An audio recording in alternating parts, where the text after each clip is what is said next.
Тэгвэл хүүхдийг дөнгөж төрөх үед нь тэр төрөөд байгаа тэр хүүгийн цус хүн эдийг нь хаяггүйгээр тэрийг хөлдөг хадгалчихдаг. Тэр гэр бүл өөрөөр хэлбэл одоо хамгийн одоо сүүл төрсөн хүүхдээсээ жишээл хүн эсгээс нь одоо банк болгоод хадгалчлаа гэхэд магадгүй аав ээж нь ингээд өвдлөөхөд тэндээсээ одоо уудлысыг цааш нь ашиглах айгүй том нөөцл болчтой юм биш. Генетикийн шинжилгээ өгөөд за би одоо ямар өвчнөөр өвчлөх боломжтой вэ тэр гэсэн юм уу үзүүлэх боломж байдаг.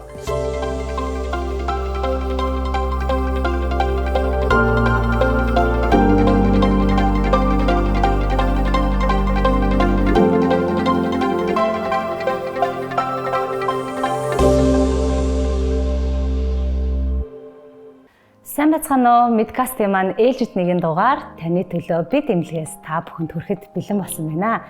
За өнөөдөр бидний дугаарт анагаах ухааны доктор, дэд профессор Отгоо эмч маань үүдэл эсийн талаар ярилцгаар бидэнтэй ирсэн байна. Сайн байна уу эмчээ? Сайхан орж байна уу? Сайхан. Та өөрийгөө эмчээ товчхон биднэрт бас танилцуулахгүй тий. Тэгээд бас үүдэл эсийн чиглэлээр яагаад ажиллахаар бас ингэж зэрэгшүүлж орсон бэ? Мөн үүдэл эс гэдэг маань бас яг юу вэ гэд яриага эхлэе тий. За миний хувьд бол би 98 онд 10 жил төгсөөд хотод орж ирсэн. Булган аймгаас.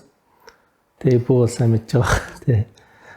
Тэгээд 98 онд орж ирээд анагаахын сургууль 6 жил сураад дараа нь 2 жил магистр хамгаалаад докторийн анагаахны докторийн судалгаагаа Австрийн Вен хотод Витмед Юни гэх тэр их сургууль дээр хийжсэн. Тэр үед яг анх нөгөө хулганы үр хөврлөөс мэдрэлийн эсүүдийг нь ялгаж авч байсан. Тийм ажил хийдэг гэсэн. Тэгээ тэр ажил маань допамин нерв мэдрэлийн эсүүдийг анхдагч өсгөр хийгээд тэгээ тэрэн дээрээ янз бүрийн neuroprotection, антиоксидант үйлдэлтэй тэгээ насжилтын үеийн судалгаануудыг тэр үед хийдэг гэсэн. Тэгээ тэр үед яг эсийн өсгөр хийж байгаа хэвчсэн. Яг энэ үүдлэс гэж юм эс байдгийн байна. Тэгээ энийг ингээд одоо практикт хэрэгжилж байна гэдгийг аль 2007 оноос эхлээд тэрийг анх судалж мэдэж эхэлсэн байхгүй. Тэгээд ер нь энэ ирээдүйд аягүй хэрэгтэй байна. Үүдлэсээс бүх төрлийн эрхтнүүдийг ургуулдаг юм байна. Ер нь үүдлэс нь өөрөө хүний биед анх бол төрөхөд байдгийн байна. Тэгээд тэр нь бас маш олон одоо хүний нөхөн төлжих, эргэж одоо нөгөө гинцэн эдисийг сэргээх тэр үйл ажиллагаанд аягүй хэрэгтэй оролцдог юм. Физиологийн үргэн ч гэсэн аягүй олон юм байна гэдэг тэр имийг бол анх уншиж мэдэж судлаа. Тэгээд яг энэ чиглэлийг бас манай Монгол улсад огт хөгжөөгүй байсан тэр үед. Тэгээ бас яг энийг нэг тодорхой хэмжээгээр хөгжүүлэх юмсан гэсэн тийм хүсэл мөрөгдөлтэй Монголд ирж ирсэн. Тэгээ тэр цагаас хойш яг энэ салбараа бас нэг хэсэг орхисон онд нь яагаад гэвэл яг эсийн сүр дээр ажилладаг болчоод ирсэн чинь Японд яг энэ үр шилжүүлэн суулгах эмчилгээ гэдэг үр хөврлийн эр бэлгээс эм бэлгээсийг лабораторийн орчинд нийлүүлдэг, тэгээ үр хөврөл болгож хөгжүүлдэг, тэгээ буцаага тэрийг нөгөө умаад суулгаж нөгөө хүүхдтэй болохгүй хүмүүс дээр нөгөө хүүхдтэй болгодог тэр эмчилгээний арга байдаг. Тэгээ энэ аргыг сурах уу гэдэг боломж олдсон. Тэгээд тэрүүгээрээ цаашаа сураад тэгээд 15 онд эргэж Монголдо ирээд яг энэ үр шилжүүлэн суулгах эмчилгээг бас Монголдо нутагшуулж явсаар хагаад одоо 10 жил боллоо. Тэгээд 10 жилийн дараа яг анхны тэр нэг үүдлэсийн талаарх мөрөөдлөө биелүүлэхийн тулд одоо яг энэ үүдлэсийн салбар руу ороод одоо энийгээ бас хөгжүүлэх хичээгээл явж байгаа ийм эмч байна. Үүдэл эс гэдгийг та бас нөгөө манай үзэгчдэд, сонсогчдод те ингээд хамгийн энгийнээр тайлбарлал. Хамгийн энгийнээр тайлбарлах юм бол ер нь бол Британика гэдэг тойл байдаг. Энэ тойл дээр болохоор хүн өөрөө хүний бие махбодод 78 төрлийн эрхтэн тогтолцоо байдаг. Тэр 78 төрлийн эрхтэн тогтолцоо одоо жишээлбэл амьсгалч байдаг юм уу, нүүдч байдаг юм уу, чихч байдаг юм уу те их бүх эрхтэн тогтолцоо гэхээр 78 байдаг гэж үздэг. Тэр эрхтэн тогтолцоон дээр 200 гаруй төрлийн бие биенээсээ ялгаатай эсүүд байдаг. Тэгээд нийтдээ насанд хүрсэн хүнд 37 триллион эсээс тогтдог гэж үздэг байхгүй юу? Тэгтэл тэр 200 гаруй төрлийн өөр 200 гаруй төрлөөс байгаа шүү дээ. 37 триллион буюу тэр их эс үүсгэхийн тулд өндгээс эр бидлээс хоёроос л үүсдэг. Анхны эс нь бол нэг л эс байхгүй юу? Тэгэхдээ тэр эсээс 200 гаруй төрлийн ялгараа хөгжих чадвартай эсүүд яа тэгвэл 2 эс хоорондоо нийлээд эр бидлээс эм бидлээс хоёр хоорондоо нийлээд ер нь бол анхны тэр хүнийг бүтээж байгаа эсүүд бол үүдэл эсүүд байдаг. Тэр үүдэл эсүүд маань өөрөө ялгараа хөгждөг. Тэгэд нэг үүдэл эсэхэд дунджаар 1 сая удаа одоо 1 сая эсийг үүсгэх боломжтой. Тэгээд нэг 200 гаруй төрлийн өөр эсүүд рүү ингэж differentiation гэдэг анхны нэрлэл нь ялгарн хөгжих тийм чадамжтай эсүүд байдаг. Тэр эс одоо ууршигны эс болж чадна, тэр эс илгэний эс болж чадна, тэр эс өөхний эс болж чадна, тэр эс мэдрэлийн эс болж чаддаг. Одоо бүх төрлийн эсүүд рүү ингэж хуваагдах чадвартай нэг эс байдаг байхгүй. Тэр эсийг л хүн үүдэл эс нэрлэдэг байдаг. Тэгэхэд хүн яг анх ээжээсээ төрөх үедээ яг одоо өөрийнхөө ясан дотроо одоо тэр олон тооны үүдэл эсүүдийг авч төрдөг байхгүй. Тэгээд тэр үүдэл эсүүд нь одоо нас ахих тусам хүн насчихын ирээр хүүхэд байхад ч гэсэн насчих процесс явагддаг. Насчиж одоо хөгшөрхийн хэрээр тэр ясны байгаа эсүүд нь наашаа чөлөөлөгдөн гарч ирж бүх эргэтэн тогтолцоо руу ялгарн хөгжиж хүний биеийг ерөнхийд нь үүсгдэг эд эсүүдийг тийм чадамжтай эсүүдийг үүдэл эсүүд гэдэг. Энэ эсүүдийг одоо анагаахын салбарт аягүй ашиглаад байгаа байхгүй. Тэр нь болохоор одоо янз бүрийн өвчнүүдийн үед гинтсэн эд эсүүдийг шинээр нөхөж орлуулдаг.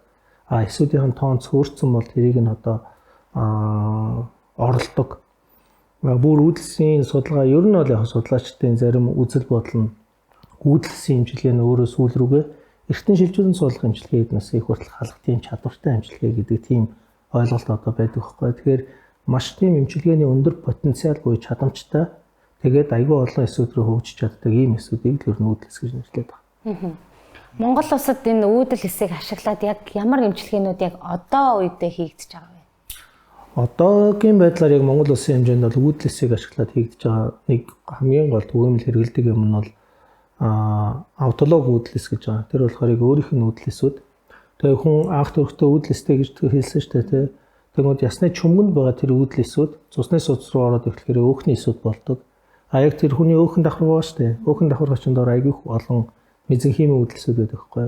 Тэгэхээр өөхийг нь соруулж аваад тэр мезенхимийн үүдэл эсүүдийг нь ялгаж аваад тэрийг одоо бол ихэвчлэн нэгдүгээр гоо сайхны салбарт аягүй хэрэгжилж байгаа.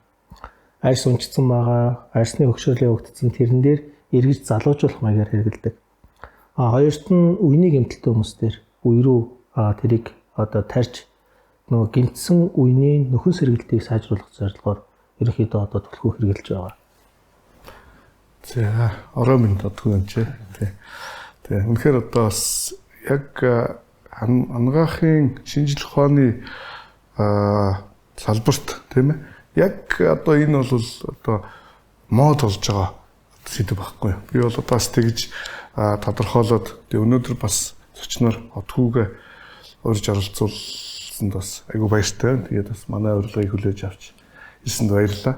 Тэгээд яг хоо энэ чиглэлээр бас айгүй урт талын одоо бодолтой олон жилийн өмнөөс энэ сэдвийг энэ салбарыг бас сонирхож те эрсний хувьд бол ингээд бас өнөөдрийг хүртэл энийг хайлгүй энэ одоо бодож исэн зүйлээ хэрэгжүүлж явж байгаад бас юуны төрөнд бас талархал илэрхийлээ баяр хүргэе. Айгүй гой одоо шин зүйлүүдийг гарааны байдлаар эхлүүлж байгаа. Одоо хүмүүс одоо сошиал хөгжсөн учраас харж л байгаа хэлтэй. Манай одгүй эмч чинь нөгөө өмнө үр шилжүүлэн суулгах те. Үр шилжүүлэн суулгах төвд ажиллаж байгаад тэгээд одоо бүр нарийн одоо энэ үүдэлсийн банк те үүдэлсийн одоо энэ клиник рүү шилжээд ингээд ажиллаж байгаа. Гэтэ энэ бол одоо миний ч гэсэн одоо яг мэдлээс бас хэтэрсэн. Миний бас мэдгүй салбар байхгүй.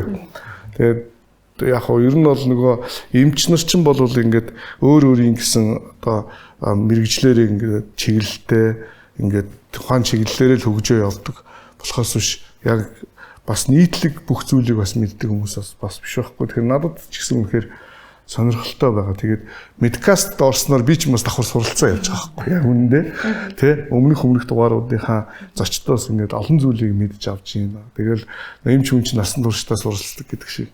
За ерөнхийдөө бол маш сонирхолтой зүйлээр одоо нэлээд бас ярилцах байх гэж бодож байна. Би атгүй эмчээсээ одоо энэ хөгжингүй орнуудад үүдэлсийн одоо аргаар хавдрын одоо эмчилгээнүүдийг айгүйх хийгээд тэгээд тэр нь үр дүнд хүрээд тэгээд хавдар нь идэгсэн тохиолдлууд бас Монголоос очиод эмчилүүлээд ирсэн тохиолдлууд нэлээдгүй байсан гэж сонссон.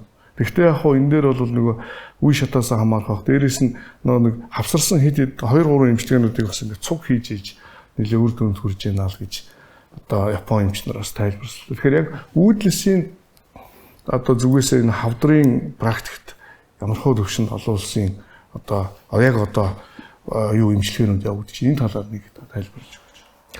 За яг уудлаас хавдар гэдэг дээр аюу тийм controversial ойлголтууд буюу эсрэг тесрэг ойлголтууд аюу их яригддаг. Яг гэх юм бол уудлаас нэг талаас уудлаас имчилгээ өөрөө хавдар үүсгдэг.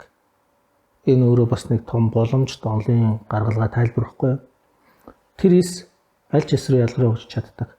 Тийм учраас уудлаас өөрөө бие махбодын биш өөр одоо хавдрын төрлийн хүний биед хяналт зохицуулгагүйгээр өсөж хуваагдаж чаддаг тиймээс болж хөгж чадахгүй болж чад. Тэгээ зарим тохиолдолд одоо яг энэ уудлын имчилгээг хамаагүй хийх юм бол эсвэл одоо энэ янз бүрийн ген имчилгээтэй хамтраад одоо энэ CRISPR гэдэг уургийг ашиглаад давхар энэ генетикийн инженерчлэгийг ашиглаад уудлаас дээр бид нар арга хэрэглээд тэгээд тэрийг имчилгээнд ашиглавал хавдар үүснэ гэдэг аюул том эрсдэл байдаг. Энэний эсрэг уудлыг одоо яг имчилгээнд хэрэглэхээс цааргалсан, зайлсхийсэн аюул олон эрдэмтэд яг энэний эсрэг байр суурьтай байдаг. Гэтэл эсрэгээрээ цусны уудлысуудыг одоо ялангуяа цусны уудлысууд тэндээсээ цагаан эс болгодог, цагаан эсийг бид нар дархлааны эсүүд болгодог. Тэр дархлааны эсийг яг хавдар өвөрмөс дархлааны эс болгоод хөгжүүлчихдэг. Тэгээд ихлээр тэр дархлааны эсүүд нь хавдрын эсийг destroy хийж устгадаг. Тэгээд ихлээр энэ өөрөө бас хавдрын имчилгээнд бас ашиглаж болдог гэдэг нь тэрэнд итгэдэг. Одоо тэрний төлөө ажиллаж байгаа бас нэлээдгүй олон эмчнэр байдаг. Тэгэхээр яг энэ эсийн имчилгээ гэдэг юм маань өөрөө бас нөгөө аль талаар нь яаж явах вэ? Бас айгүй тэр нөгөө нотлохонд тулгуурлаж яг үнэхээр яг батлагдсан тэр төрлийн эмийг л эмнэлэг зүйн салбарт хэрэглэхгүй бол эсрэг тесрэг айгүй олон юмнуудыг гаргаж ирдэг. Одоо хүн бол яг энэ бүх мэдээллийг бүгдийг нь одоо нөгөө хянах боломжгүй учраас яг 100% уудлаас хавдарсан, 100% уудлаас хавдарт муу гэдэг тал бол хэлэхэд айгүй төвхтэй байгаад байдаг. Тэгээ яг албан ёсоор яг баталгаажсан тийм эмийг л ер нь бол айгүй яг эмнэлэг зүйн салбарт бол хэрэгэлдэг. Энийг бол 3 түвшний clinical trial буюу 3 түвшний эмнэлэг зүйн судалгаагаар баталдаг. Харин одоо яг энэ яригдаад байгаа уудлын талаар хавдрын эмчилгээнд хэрэглээд байгаа ихэнх асуудал ер нь бол нийт яг stem cell-ийг яг нэг клиникийн туршилтанд хэрэгжилж байгаа нэг 4030 судалгаа байдаг гэж үздэг клиникийн trial. Тэгээд тэрүүдийн ихэнх нь ер нь бол нөгөө яг ихний нэг шат буюу амьтныхаа судалгаанд хэрэгжлэн яваад байгаа. Тэгээд тэр маань яг 100% нэг юу ороогүй болохоор одоо яг би бол яг уудлаас хавдарт хэрэгжилж чадна болохгүй гэдэг юмыг цензур хийж чад одоохонд болж чадахгүй. Гэхдээ энэ бол онлын хувьд нэг бас эмчилгээний шинэ хувилбар мөн үгүй л мөн.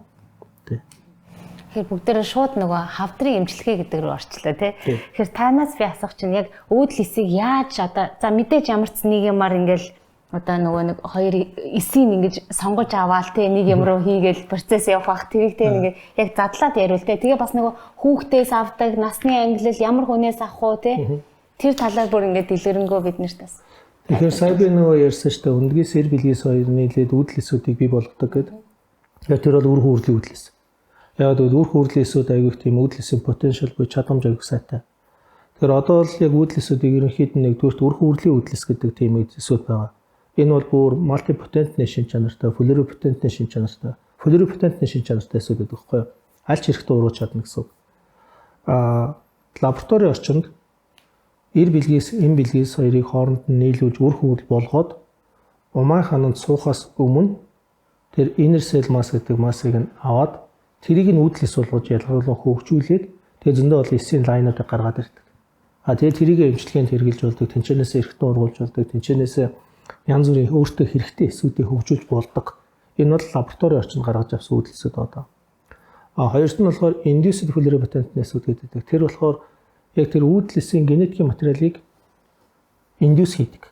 Одоо тэрийг болохоор нөгөө өндгийс рүү генетикийн материалыг хуулбарлаад тэгээд тэр өндгийс өөрөө дахиад зөвхөн тэр чиглэлийн үүдлэсүүд болж гаргаж ялгараа хөгждөг. Бас л мөн адил лабораторийн орчинд тэр үүдлэсийг гаргаж байгаа асуудал яригддаг. Гуравдах нь болохоор автолог үүдлэс гэж байдаг. Тэр нь болохоор хүн анх төрөхөд л өөрөө үүдлэстэй гэж яриадсан шүү дээ. Хүүхэд ер нь дандаа үүдлэс хүүхдийн бие бол ер нь тэр чигээрээ дандаа би дөнгөж төрөх үед ер нь бол битүү үүдэлс байдаг. Тэгээ ялангуяа тэр хүүийн цус гэж байгаа, хүүийн ид гэж байгаа. Тэр хоёр бол хоёулаа үүдэлсүүд, дан үүдэлсүүд байдаг. Хүүхдийн бие өөрөө дан үүдэлсүүд байгаад байдаг.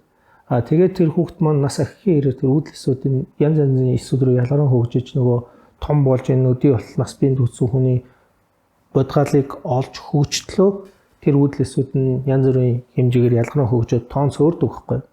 Гэхдээ хүнд өөрт нь үүдэлсүүд байдаг. Шавь чөмгөнд нь байдаг, чөмгөнд нь байдаг, өөхөнд нь байдаг. Тэгэхээр яг насанд хүрсэн хүнээс бол яг тэр газруудаас нисийг нь авдаг. Тэгээд дараа нэг хэрэгтэй эс болгож хөгжүүлээд тэрийг эмчилгээнд хэрэгэлдэг. Энэ бол яг өөрөөс нь авч байгаа үүдэлсүүд одоо. Саяхан 1950-ад оноос эхэлсэн нэг шинэ арга бол юу вэ? Хүүхдийг дөнгөж төрөх үед нь тэр төрөөд байгаа тэр хүүгийн цус хүн эдийг нь хаяггүйгээр тэрийг хөлдөг хадгалцдаг. Тэр нь өөрөө дараа нь ирээдүйд тэр хүүхдийг одоо эмчилгээнд ашиглаж болдог. Сая тэгэл 1968 он санаж байна. 68 онд Францад 5 настай хүүхэд нөгөө фанкон анемитай цус задралын анемитай байхгүй тэр хүүхдийн цус нь задраад байдаг. Тэгээд нөгөө эсүүд нь тэр хүүхд цус багталтанд ороод байдаг тийм анеми удамшлын өвчин байхгүй.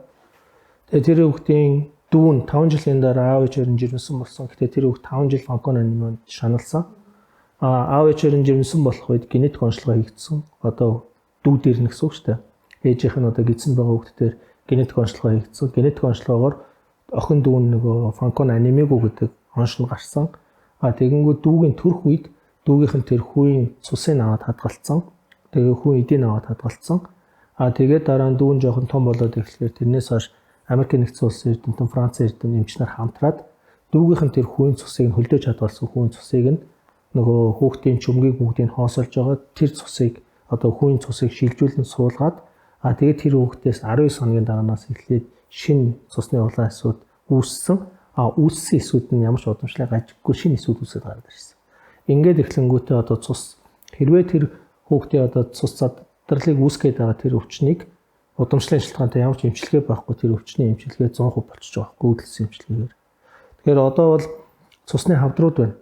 Мөн адилын хүүгийн цусыг ашиглаад хавдартай хүүхдийн цусыг чөмгийг бүгдийг нь хоослоод тэгээд дараа нь хүүгийн цусыг шилжүүлэн суулгаад цусны хавдрын эмчилгээ 100% болцсон. Тэгэхээр үүдэлсэн эмчилгээ өөрөө бас айгүй ач холбогдолтой тийм ялангуяа цусны өвчнүүд айгүй ач холбогдолтой байгаад байдаг. Тэгэхээр хэрэгтэй эсэ хаанаас яаж авах уу гэдэг сорсууд нь айгүй байдаг. Тэгэхээр насанд би хүрсэн хүнд бол одоо шавь чөмөг өөх чөмгнөөс нь авч болж байгаа бол хүүхд дөнгөж төрөх үед нь хүүхдэд одоо тэр нөгөө хүүгийн цус эднээс бол бас үүдэлс сорс баялаг учраас тэрийг бас хадгалцдаг байхгүй. Тэгээд тэр нь өөрөө ирээдүйд бас айгүй хэрэг болдог.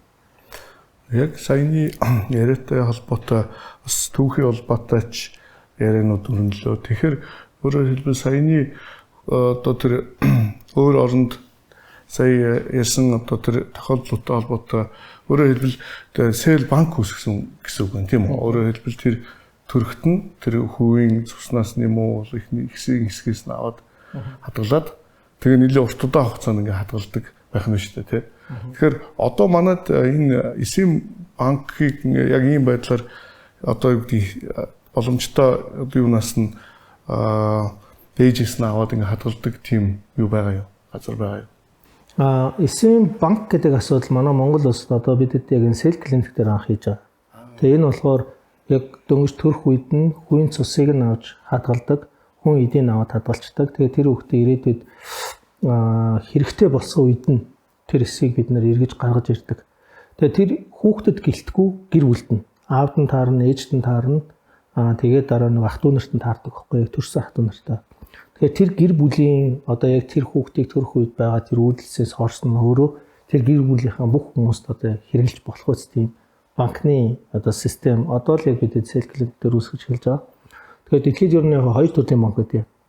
Нэг нь болохоор public bank гэдэг. Энэ болохоор их хвчлэн төр хариуцдаг. Одоо төр өөрөө зардал өндөртэй л дөө банк маань зардлыг өөрөө гаргадаг. Тэгээд энэ төрхүүд дээр төрж байгаа бүх эмэгтэйчүүдийн хөөг төр бүгдийг нь аваад хадгалцдаг байхгүй. Тэгээд мөнгөний бүгдийг нь одоо тэр зардал санхүүгийн төрөөр хариуцаад тэгээд дараа нь тэр банкныхаа ирсэн бүх нөгөө хүн цусныхаа ижлээ тайпинг, дархлааны тайпингийг үзчихдэг. Тэгээд дараа нь бэлэн сан байж идэг. Гэтэл иргэн бэд эс хэрэг болох юм бол надтай ажиллагийн тайпингтэй үүдэлсэн үү гэдэг ижлээ тайпинга матч хийдэг. Одоо ингэ тохируулдаг. Тэгээ хайж үзээ за энэ хүнийхээ өөртөө ч хамгийн ижлэг юм байна гэнэ. За тэр хүнээсээ би худалдаж авъя гэд иргэн бэ одоо яг тэр банкнаас худалдаж авдаг. Тэгээ өөрийнхөө одоо өвчнөд хэрэгэлдэг. Энэ бол public bank. Family Bank гэж хоёр дахь банк нь. Тэр нь болохоор одоо яг бид эдийн үүсгэж байгаа модель. Энэ болохоор иргэн Б төрөх үедээ үүдэлсээ хадгалуулдаг. Өөрөө мөнгө төлж хадгалуулдаг. Тэгээд тэр зөвхөн иргэн Б-гийн гэр бүл зориулдаг. Өөр тэрийг бусад хүмүүс хэрэглэхгүй.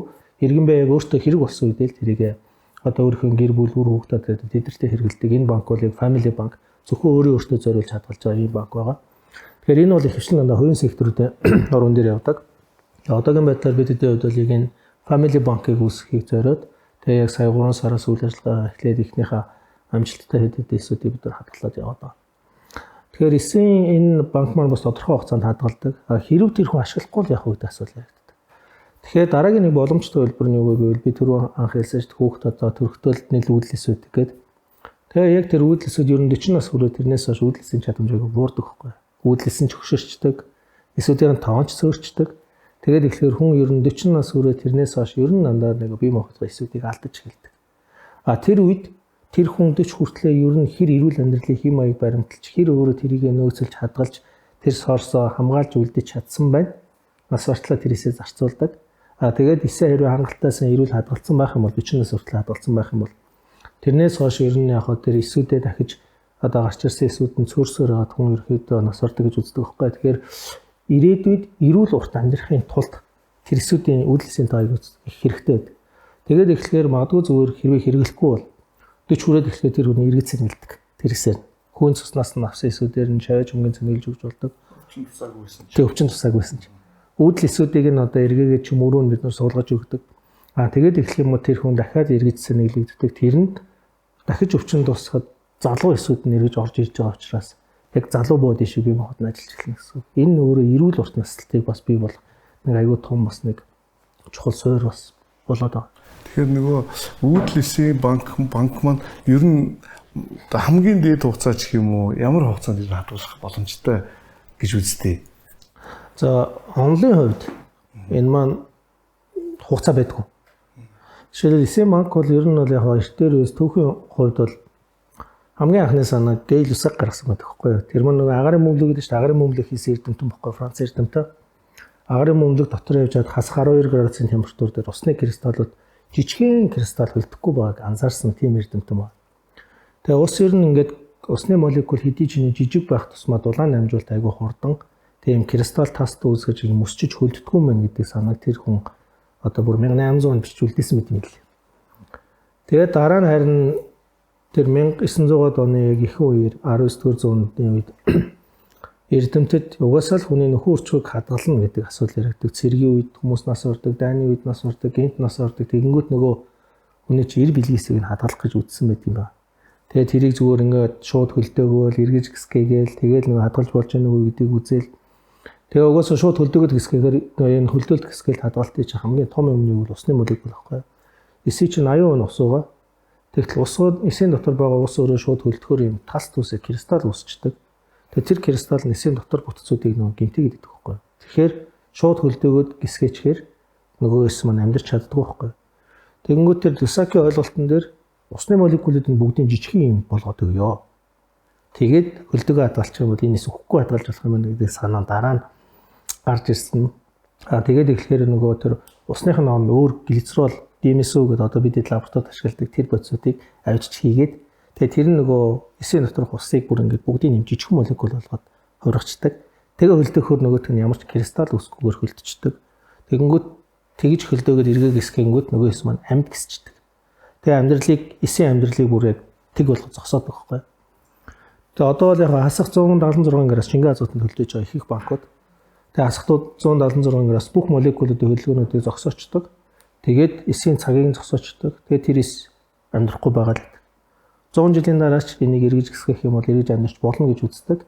Дэлхийд дээр бол хамгийн удаан хөлдөж хадгалсан Бельгиесийн банкыг амжилттай ашигласан тохиолдол гэдэг. Тэр нь 30 жил хадгалаад 30 жилийн дараа тэр эсээр нь хүүхдтэй болсон тохиол байдаг байхгүй. Одоо яг хадгалж ил байна л да дэлхийн нийт маань. Аль одоо бүр 50 оноос л эхэлж анхны банкуд үүсч эхэлсэн. Тэгээ тэр банк маань одоо ингээд нөөцлөл хадгалаад өнөөдрийн хугацаанд бол 70 жилийн нөр үзэж байгаа. Тэгэхээр одоо бол яг үхээр бараг 80 дахь жил рүү орж байгаа шүү. Тэгээ одоо бол яг зөвхөн эсийн банкны асуудал дараа нь бол ер нь яг хугацаанд хэд гэсэн ойлголт байдаг. Тийм ээ. Сбербанк хадгалах туршлагатай ялангуяа хөгжингүй орнуудаас нэлээд байдаг гэж зөвөр тухайн орны эмчнэрс ярьж ирсэн. Тэгээ нөгөө хоёр солонгосын асуудал нэлээд хурц байх үед өмнө солонгосууд одоо зөвөр ердийн нэг одоо ч гэсэн байгаа шүү дээ нөгөө цэрэг татлага цэрэгт явуулдаг. Тэгээ нөгөө тухайн үед нөгөө цэрэгт явуулж исэн цэрэг татж байгаа ирчүүдээсээ Сбербанкийг заавал ингээд аваад хадгалж үлдээ. Бодвол тэр төрийн тэр хариуцчлээсэн болов яг нарийн мэдэхгүй юм л да. Тэгээд хадгалаад хэрвээ одоо янз бүрийн мөргөлдөөн болоод дайн болоод ингээд тухайн одоо хүн цэрэг маань дайм эрсдэх тохиолдолд бол тэр одоо бэлгийн эсийнхэн те эр бэлгийн эсийн банкыг ашиглаж үр удмын цааш нь одоо хадгалж авч явах ч гэдэг юм уу. Тиймэрхүү бодлогын юмнуудыг аявих хийж исэн юм л. Одоо л яг ерөөхдөө нэг их цаг харьцангуй одоо 50 амгалан болсон учраас юу болсон гэхээр нөгөө юу гарна. Өөрсдийнх нь хүсэлтээр тэр за одоо ингээд яг 3 жилийн хугацаатай ч тийм 2 жилийн хугацаатай цэргийн албанд явна. Та одоо эр бүлийнхээ эсийг хадгалуулах уу гэдгийг юу асуугаад одоо өөрийнх нь хүсэлтэд тэгж хадгалж үлддэг болсон гэд. Одоо бол тийм болсон гэж одоо ярьж исэн. Тэгэхээр энэ одоо айгүй чухал асуудал юм байна л да. Тэгэхээр ерөнхийдөө бол тэр үүдл эсийг чинь одоо юу гэдгийг технологийн хувьд одоо ингээд зүг аваад зүг хадгалаад ингээд явах юм бол яг өвчнөж гэлтэхгүй те. Ер нь бол ингээд 40 гарсан наснд нэг апдейт хийх бүрэн болцоотой болчихсон байна л гэж харж байна те. Маш чухал асуудал юм байна. Тэгэхээр үүдл эсийг тэгэхээр нөгөө хадгалснаар ирээдүйд гарч болох хүнд өвчнийг бол өөрийнхөө эсээр л нөхөж өөрийгөө эмчилнэ л гэж байна те. Тэгэхээр одоо бас нөгөө хүүхдийн сүүн шүдийг бас нэг хадгалдаг гэдэг тийг сонссон те. Тийм юм байна. Бас одоо тань дээр хадгалуулж байгаа хүмүүс нөгөө банкнд хадгалуулж байгаа болохоор дандаа яг дөнгөж төрсөн хүүхдүүдээс нөө яг ямар хүмүүс танд их хандж байгаа вэ? Тэгээ одоо Биобанк гэж байгаа, эсийн банк гэж байгаа.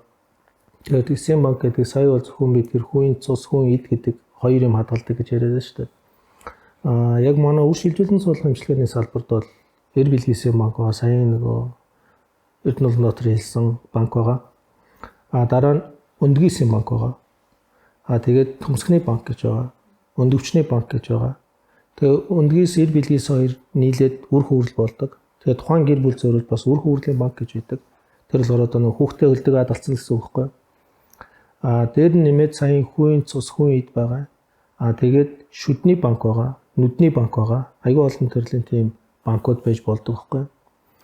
Яг гэвэл тэр шүдний банкын хувьд бол яг хүүхдийн анхны сүүн шүд унах үед яг сүүн шүдний доор нөгөө ясны үүдлээс болж ясны үүдлэсүүд буюу яс болж хөгжих чадамжтай аюул олон эсүүд байдаг байхгүй. Шүд унлаа, сүүн шүд унлаа, доор нь тэр эсүүд зөндөө хадгалагдчихдаг. Тэрийг хадгалцдаг.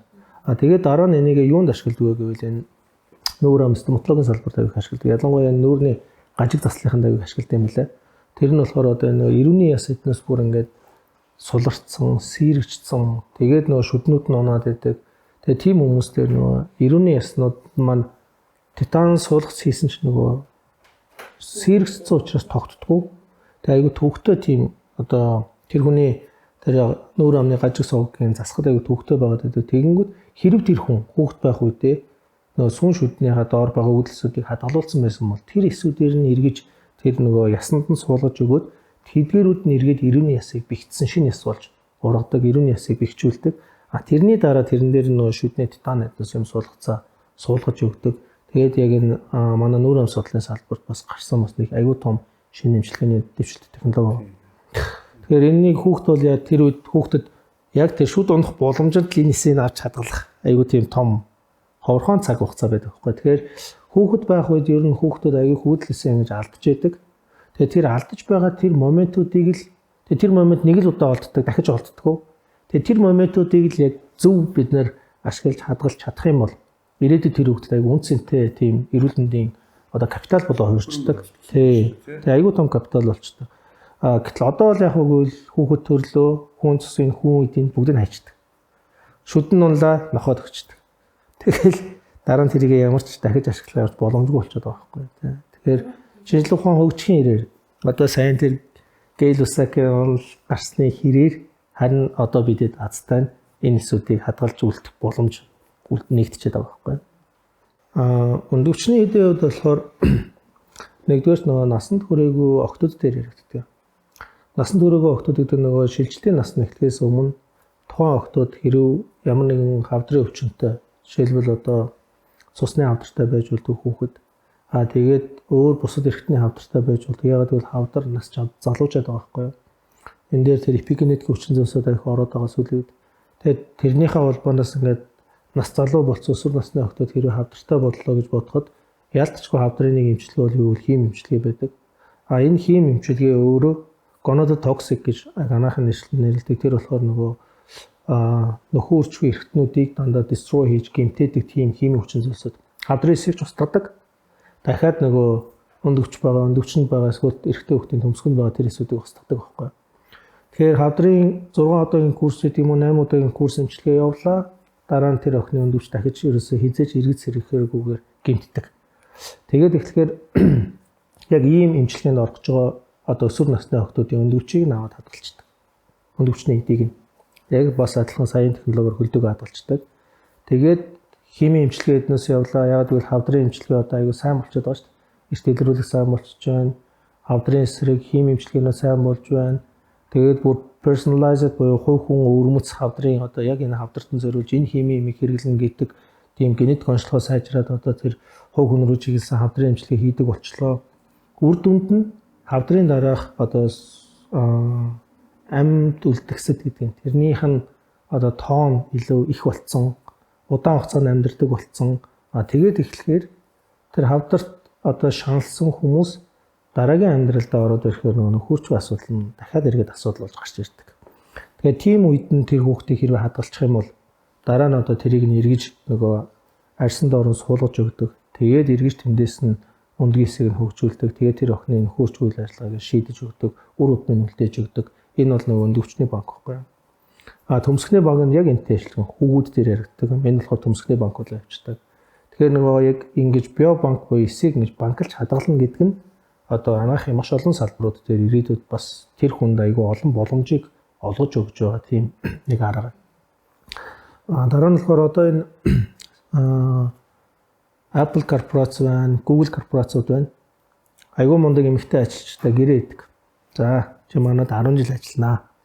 Миний нөхөрчгүй яах юм бэ гингөт бид нар тэрийг өнгөө хадгалж өгнө үндгээс чинь. Залуу үндгээс чинь одоо бид нар өнгөө хадгалж өгнө. Чи тэгээ 10 жил доктортой одоо карьерийн төлөө яв. 10 жилийн дараа чи залуу үндгээс ашиглаад өгөхтэй бол. Тэр компани өөрөө шийдэж өгдөг. Тэгээ тийм бас энэ болохоор карьерийн төвшинг өөр нэгдүгээр тавьсан эмэгтэйчүүд дээр яригддаг, эрэгтэйчүүд дээр ч бас яригдж байгаа асуудал байгаа. Сайн нөгөө Эрдэнэт доктор хэлээдсэн тэр цэрэгт явах үед хүмүүс нөгөө сперм хадгалдаг гэсэн тий. Одоо л яг зөвхөн Америк нэгдсэн улс нөгөө энхийг сахиулгын ажиллагаанд явж байгаа хүмүүсийнхээ бүр толгой дараалал хадгалдаг. Тэгээ энэ онцгой байдлын албан дээр байгаа хизээ нас урах нь мэддэхгүй байгаа энэ залуучуудыг бас толгой дараалал хадгалдаг төр өөр хариуцаад. Тэгэхээр бас энэ бол ирээдүйд бас л тэр хүнд гинти ямар ч юм гарч ирж болно. Тэрнээс сэргийлсэн бас нэг тийм хадгалтын үйлчилгээ байгаа даа. Тэгэхээр бас энэ нөгөө эрчүүдийн хувьд бол бас энэ sperm bank одоо эр бэлгээсийг хадгална гэдэг нь өөрөө бас айгүй чухал бас анаахын нэг салбар болж орж ирж байгаа. За бас нэг сонирхолтой нэг кейс буюу тохиолдол байдаг. Тэр нь болохоор айлын ганц хүү. Тэгээ тэр айл бас их мөнгөтэй айл. Тэгээ яг тэр хүүхэд өөрөө хурдны машин сонирхчаад авцаан дээр аварт ороод нас орж байгаа байхгүй юу? 24 цагийн дотор сперм авч болдог байхгүй юу? Гинт нас орсон хүмүүсээс. Тэгээд тэрийг нь хадгалцдаг. Дараа нь тэрийг нь эргээд хүүхд болгож болдог. Тэгэхээр тэр айлын удам тасрахгүй гэдэг утгаараа бас тийм арга хэрэгтэй. Тэгээ яг иймэрхүү тохиолдолд төрсэн 2 ч хүүхд дэлхий дээр байдаг. Америк нэгдсэн улсад. Тэгэхээр энэ бас манай Монгол улс ч гэсэн одоо осол гэмтэл бол нас оролтын бас тэргүүлэх тавшилгааны нэг шүү дээ. Тэгэхээр бас энэ маань хийх боломж бас байдаг.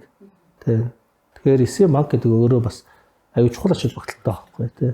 Олон салбар дээр, олон төрөл дээр аюул олон юм ач холбогдолтой юм байна. Нөгөө эмэгтэй хүний хувьд асахад одоо PRP эмчилгээ гэдэг чинь тий.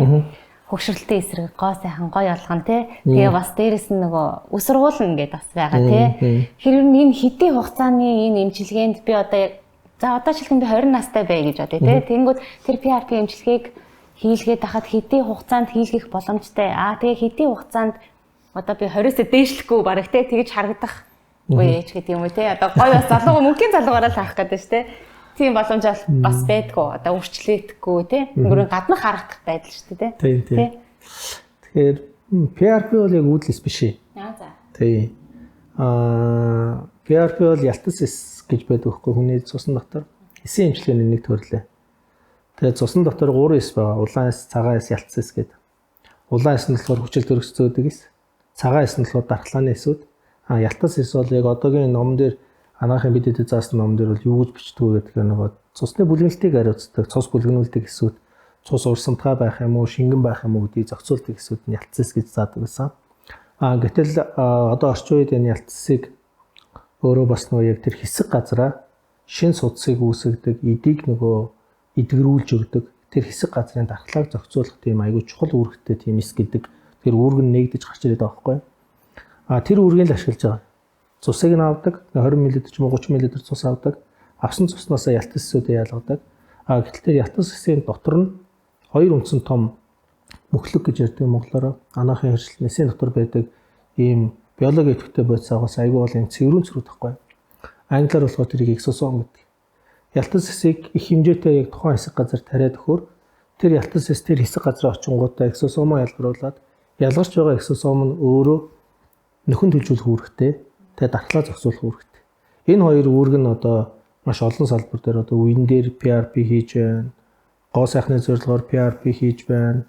Ус ургуулах зорилгоор PRP хийж байна. Одоо айгүй олон ийм салбарууд дээр бас хэрэглээд байгаа. Сүүлийн үед бол бүр энэ PRP-гаас илүү үр дүнтэй нь юу гэх юм бол ялтас эсээ тарихгүйгээр ялтас эсийн дотор байгаа тэр эксосомыг чөлөөж болдог тийм технологи гарцсан. Тэр нь болохоор ялтас эсээ авдаг. Тусгай тийм одоо макролайзер гэдэг төхөөрөмжөөр оруулаад тэр ялтас эсүүдийг бүгдийн shear стресс үүсгэдэг. Shear стресс үүсгэсэн үндсэн дээр маш их хэмжээний тэр нэг механик стресс гэсэн. Нөгөө эксосомууд нь чөлөөлөгдөд гараад ирдэг. Тэрийг нь бүр ультра-центрифугээр бид нар ялгаж аваад зөвхөн тэр эксосомыг нь ялгаж авдаг байхгүй.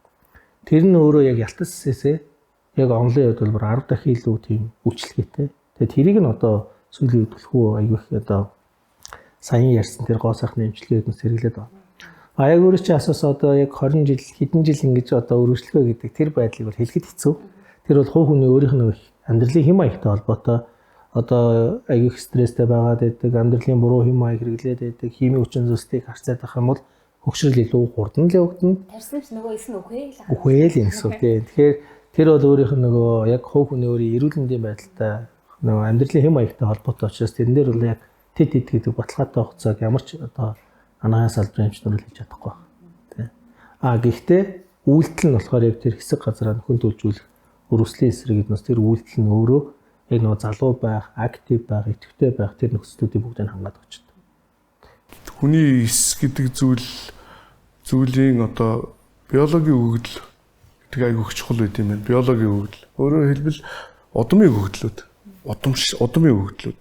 Одоо манайхан ярьдаг шүү дээ. Ер нь бол ингээд нөгөө гэр бүл болоод одоо хүнтэй суухад тэр удам судрын ингээс харин тэр сайн одоо бас судал энэ төргээл бас ярьдаг тий. Тэгэхээр өөрөөр хэлбэл тэр юу хэлэх гээд байна вэхээр тэр удмын хүчин зүйл, биологийн өгөгдөл нь ер нь тэр эсийн амьдрах нас нь их богинохон одоо өгөгдөлтэй бас тийм одоо юу гэдгийг нэг тийм удмын тийм хүмүүсээс байж болдог гинэ. Тэгээд эхлэхээр бас яг л тэр нь тодорхой хэмжээгээр удамшиж ингэж яг удамд дамжихгүй гэж удамшилтгай тийм шин чанарыг үзүүлдэг. Тэгэхээр өөрөөр хэлбэл тэднийхээ ер нь л нэг тийм богинохон настай хүмүүс байдгийг шүү. Энэ төргээл манай бас нэг хөгшчүүл энэ төр чи ярьдаг шүү дээ. Тэгэхээр тэр бас тийм аргагүй зүйл биш юм шиг байна. Тэгэхээр өөрөөр хэлбэл миний асуух гээд байгаа зүйл юу гэхээр тийм нөгөө биологийн хүчин зүйл энэ төр удмын хүчин зүйл энэ төр нэгдээд тийм одоо эсийн одоо амьдралынхын хугацаа харьцангуй богино. За энийг ялангуяа тэр юун дээр их анхаарал тэр ревю дээр байсан гэхээр зүрхний эсүүдийг ярьж байгаа. Зүрхний эсүүд. Одоо зүрхний одоо янз бүрийн судалгаа шүү дээ. Зүрхний агших чадвар, агшигч сулрах тоо хүртэл хязгаартай байх боломжтой гэсэн онолыг бишүүлж байгаа. Зарим нэг хэсэг нь. Зарим нэгэн хэсэг нь болохоор зүрхний эсүүдийн одоо юунд байдгаа. Одоо хоногоор ярих юм уу, эсвэл сараар ярих юм уу, жилээр ярих юм уу, тийм одоо лайфтайм байна гэсэн бас онол бишүүлж байгаа. Тэгэхээр одоо яг зүгээр өөр одоо за ганц зүрхэн дээр биш. Ерөнхийдөө хүний биеийн эсүүдийг одоо ингээд эсүүдийн амьдрах насын уртсахад үүдл эсийн оролцоо ер нь хэрэг өндөр байх болцоотой. Одоо судалгаанууд байдаг. Тэр судалгаанууд болохоор яадаг вэ гэдэг юм бол мезенхимийн үүдлээс өөрөө одоо зүрхний булчингийн эс болох хөгжих чадамжтай асуудаг байхгүй. Тэгээд эхлэхээр зүрхний инфаркттай болсон, титмус судасны бөглөрөлтөй, тэгээд инфаркт шигдээсийн голомт үүссэн ийм хүмүүстээр нөгөө ангиографи хийх үедээ давхар дээр нөгөө мезенхимийн үүдэлсүүдийг цугт хариад өгчдөг. Тэгээд эхлэхээр нөгөө бас нөгөө эмнэлэг зүйн эдгэрэл нь илүү хурдан, сэргэлт нь илүү хурдан байдаг гэдэг тийм тоо баримтууд байгаа даа тийм. Гэхдээ зүрхний булчингийн эс бас аюу сонирхолтой эс шүү дээ. Хуваагдал нь аюу тэгж их олон явагддаггүй. Тий. Тэгээд би маш олон номнуудаас одоо бол олж чадахгүй байгаа нэг юм нь кардиомицит эсийн хавдар гэдэг вирус болохгүй. Эмнэлзүүдээр яг зүрхний булчингийн гаралтай эсийн хавдар байдгүй гэхээр бараг сонсож байгаа. Тэгээ ингээ хайгаал гэдэг уншаал гэдэг. Тэгээ ерөөсөө тийм кейс их ховор байгаад идэв. Тэгээд зүрхний булчингийн эсүүд хавдрын эс рүү шилжихдээ шилжилт нэг бараг тийм мутац болдгоо юм уу эсвэл тэгж их одоо эсийн хуваагдлын эрчим тийм тодорхой хязгаарлагдмал байдаг юм уу? Эсвэл цаанаа нөгөө генетик нь бичсэн эсийн хуваагдлын одоо хайфликийн лимит заагаад өгсөн тий. Тэгээд тэр нь одоо эсийн хуваагдал апоптоз 2 яаж явагддгийг бас сайн мэдэхгүй байна л да. Нарийн зүрхний эмчилж бас. Гэтэ ямар ч байсан тийм байгаад байдаг их онцлогтой эсүүд. Тэгээд зүрхний булчин өөрөө зүрх мөн өөрөө ер нь бол тэгэл байнга ажиллаж идэг тийм эсүүд. Тэгээд маш их өндөр ачаалттай байдаг. Зүгээр л өдөрт нэг 60-аас 70 удаа цохилоход л хоногтоо 6.9 тонн ус шахдаг тийм их ажил хийдэг нэг хоногт ч өдөрт. Тэгээд 70 мл-ийн халбаар ингээд 6 тонн усыг 24 цаг шахах юм бол тэрийг ягаад шахахад аюу хэцүү байхгүй хүн. Аюу их хөдөлмөрийг зүрх хийдэг байхгүй. Тэгээд тэр чинь бүр тэр хүний бүхэн хөлтөнд ажиллана. Тэгэхээр бүр маш хэмжээний ажлыг хийдэг юм өвөрмөц сонин тийм эрхтэн багтдаг. Тэгээд энэ эрхтний одоо яг тэр нөхөн дэлжлийн асуудлуудыг яг яаж хуваагддгөө хэрхэн яадаг талаар бол яг үнэхээр бол яг сайн бол бас мэдэхгүй байна. Гэтэ ямар ч судалгаагаар үүдэлсийг хийхэд тэр хөгжлийн голомт эднээс сэргэлт эднээс их сайн байдаг. Хагалгааны дараах үр дүн бол сайн байдаг гэдэг утгаараа яг ишемитэй болсон, инфаркттай болсон тэр хүмүүстээр тэр үүдэлсэн эмчилгээд бас яваад хаам тэр нь бол хийгээд байдаг. Нэдээдгүй олон фигурууд бол байдаг. Нэлээ бас хэрэг нөлөө ихтэл тийм бас эмчилгээний арга дорд юм байна тий.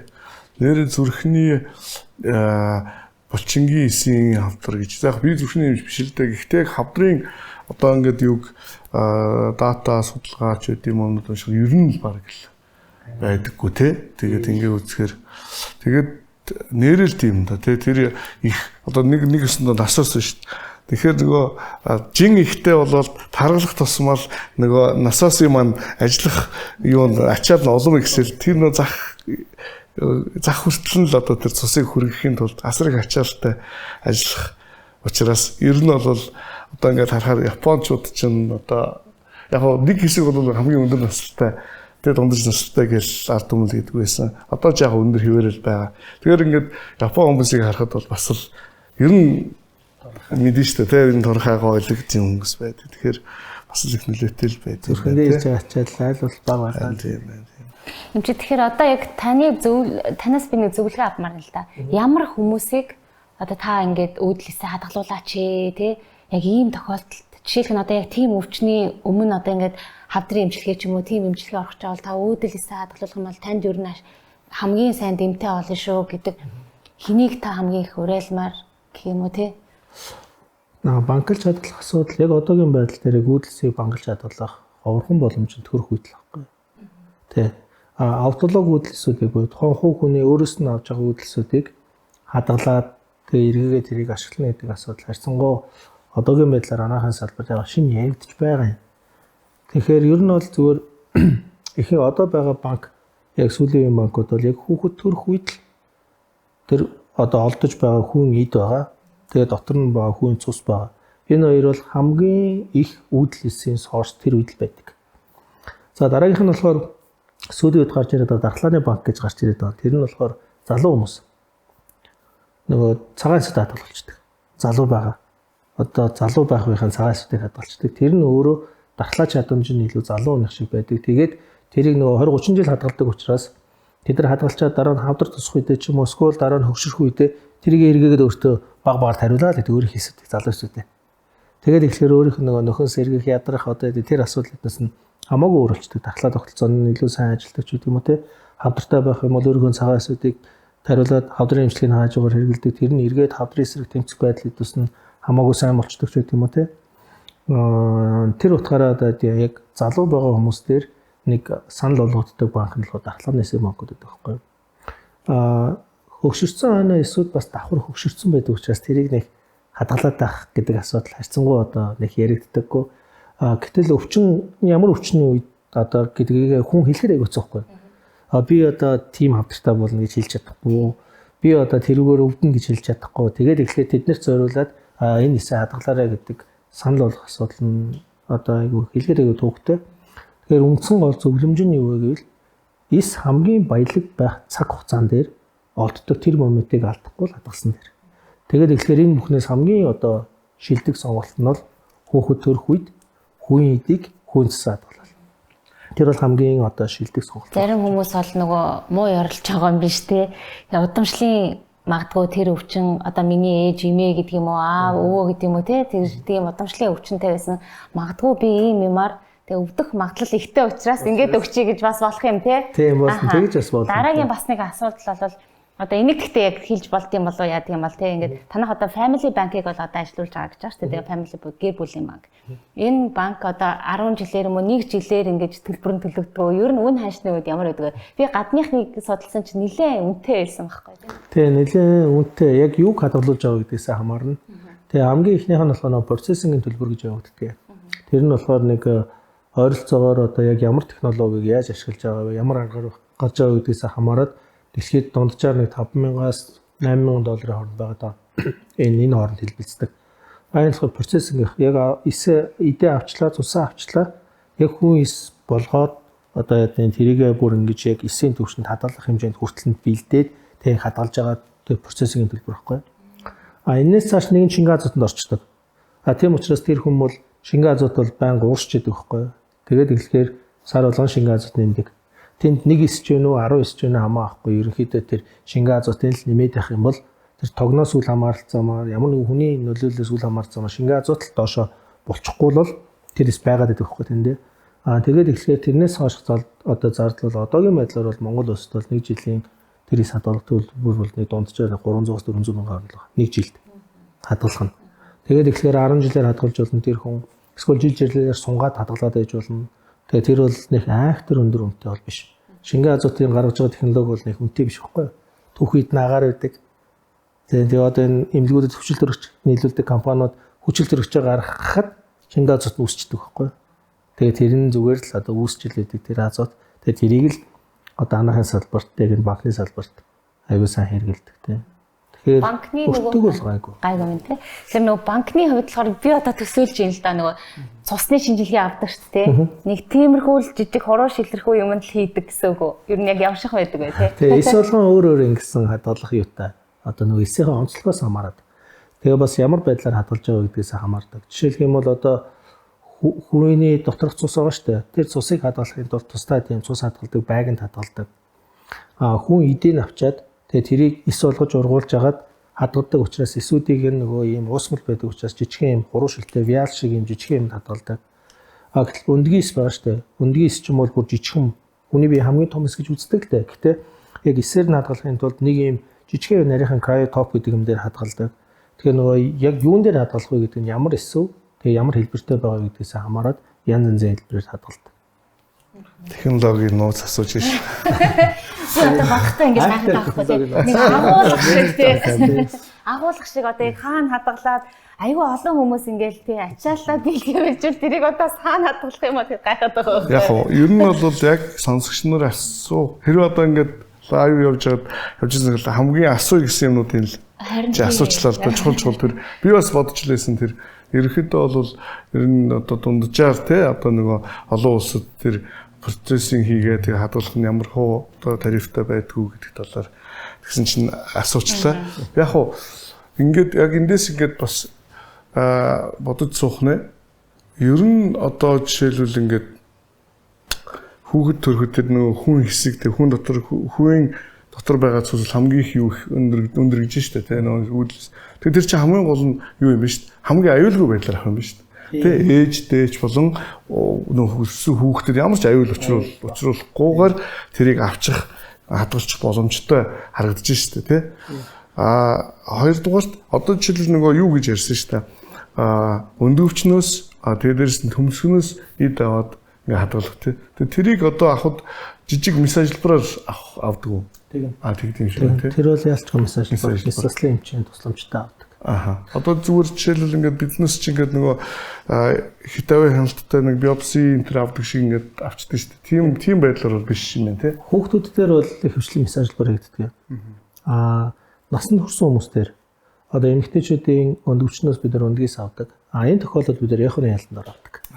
Тэгээ тэр бол заавал мессежлбар шаардлага баггүйгээр яг нэг өтрөөний хажуудлын хоёр хүнхрээгээр гайдтай яханы ялтандаар харж аваад бид нар хатгалт хийгээд фолликулуудын бүгдээ сурвал авчдаг байхгүй. Тэн дотор стенд бийж байгаа. Эрэгтэй хүний хувьд бол нөгөө нэг төмсгнөөс дэше яг тэр үрийн цэврөө хүртэх үр дамжил сууг гэж яддаг. Тэр нь битүүрчдэг байхгүй. Тэгээд эхлэхээр нөгөө төмсгөнд нь эсн үүсээд идэг. Тэгээ наашаага үрийн шигнэд эсн байхгүй байгаа. Тийм тохиол эрэгтэй шалгаантай өргүүлээ зөндөө байгаа. Энэ үед бас яг тэр төмсгнөөс өөр гаднаас натгалдыг авчдаг. Эмч өөрөө барьд мэдрэмжлэрээ урлаг эмчнэр харж байгаа. За дайвар энд байгаа гэд тэгээд гаднаас нь нарийн зүүнний хатгалт хийгээд тэгээд тэр дотор байгаа шингэнээс оруулж аваад тэнд нь нисийг нь байна уу гэдэг шалгаа авчдаг. Тэгэхээр бас нөгөө ямар тохиолдол дээр ямар хүн дээр ямар ажиллабар хийж байгаа гэдгээс хамаараа зарим хүн дээр ажиллабар хийгдчихдэг. Зарим тохиолдолд заавал хаалганы асуудал яригдаад авчдаг. Тэр хүн банк байгаа шүү дээ. Тэр чинь болохоор family bank гэдэг тухайн одоо удмын ч юм уу аав ээж ах トゥ нар хэрэглэх боломжтой гэдэг түрүү зөвхөн тэр гэр бүлтэй хэрэглэх боломжтой гэж ярьсан шүү дээ. Зөвхөн өөрөө биш. Гэсэн одоо тэр хүүхдийн ах эгч аав ээж тий. Тэгэхээр эн чинь өөрөө бол асар ач холбогдол өндөртэй тийм одоо юу гэдгийг банк болчихж байгаа хгүй. Тэр гэр бүл өөрөө хэлбэл одоо хамгийн одоо сүүл төрсөн хүүхдээсээ жишээл хүн эсгээс нь одоо банк болгоод хадгалчлаа гэхэд магадгүй аав ээж нь ингээд өвдлөөхөд тэндээсээ одоо үүдлээсийн цааш нь ашиглах айгүй том нөөцл болчтой юм биш үү? Энэ бол үнэхээр том шинжлэх ухааны бас гайхамшигтай юу юм аа, оролт юм аа тий. Монголд бол одоо зөвхөн family bank нэгадаг гэдэг байгаа тий. Гадны орнуудад болохоор та нийтийн гэлөө түрүүний хэлж public тий. Public нь болохоор одоо баг донорын болох гэдэг нь үү тий. Бараг л донор болох гэдэг. Тэгэхээр тэр чинь бас нэг хууль эрхцээ асуудал бас явдаг бах тий. Донорын асуудал гарахлаар энд бол яг үгүй яг нөгөө тэр хүн өөрөө одоо банкнд эсээ хадгалахыг зөвшөөрчдөг. Одоо улсад донешн болгоод өгөхийг зөвшөөрчдөг. Яг үгүй тэр хэрвээ тэр хүн хадгалын ихгүй л тэр зүгээр хаягддаг гэдэг байхгүй юу? Хүн цус хүн идэж зүгээр хаягдчихна. Тэгээд эхлэхээр за би өөрийнхөө одоо хүн эд цусыг би хадгалуулахыг зөвшөөрч байна гэж гэр бүл зөвшөөрчин. Улс тэр бүх одоо процессингийн зардал, хадгалах зардал, тэрийг цаашаа олон жил хадгалах зардлыг улс өөрөө хариуцчихдаг. Тэгээд яг тэр хүний одоо дархлааны тэр өвөгдөлтэй ижлээ тайпингтэй ижилхэн нэг хэн нэгэн хүнд эс хэрэгтэй байх юм бол тэр хүн өөрөө улсаас судалж авдаг. Одоо энэ өөрчлөлт тохирох эсэнд байна гэдэг юм бол тэрийг авдаг. Ийм систем байхгүй. Энэ саяны ярьсан зүйлтэй бас залгуулад ярьчихад одоо энэ эсийн банк за тэгээ одоо жишээлбэл яг одоо энэ сел клиник дээр хийгдэж байгаа асуудлууд ямар хуулийн зохицуулалтаар энэ зохицуулагдаж явж байгаа вэ? Мэдээж энэ ч одоо жишээлбэл family bank гэхэд хэрвээ хэдий хүүхдийнх нь тэр дүүгийнх нь ч байдаг юм ахих нь одоо тэр юу сел банк байлаа гэхэд тэрийг одоо ах эгчт нь юм уу дүүд нь ашиглахад хуулийн зохицуулалт үйлчлэх таарах байх шүү дээ. Монгол улсад бол яг одоогийн байдлаар эсийн эмчилгээний талаар хуулийн үндсэн гол зохицуулалт нэг л хууль байна. Тэр нь болохоор донорын тухай хууль. Донорын тухай хууль тэгээд цусны донорын тухай хууль гэдэг энэ хууль байна. Тэгээд энэ хуулийн дээр бас яг эрх зүйн орчнууд нь бүрэн гүйцэд шийдэгдэг гэдэг.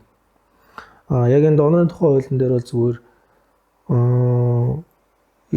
хүүхдийн хүүгийн цус, хүүгийн үүдэл эсээс бусад эсүүдийг ашиглахыг хориглоно гэж заасан байдаг. Тэгэхээр хүүгийн цус, хүн эдийг бол манай Монголоос ашиглаж болно гэдэг тэрийг нээлттэй үлдээсэн. Тэр донорын тухай хуулийн дээр.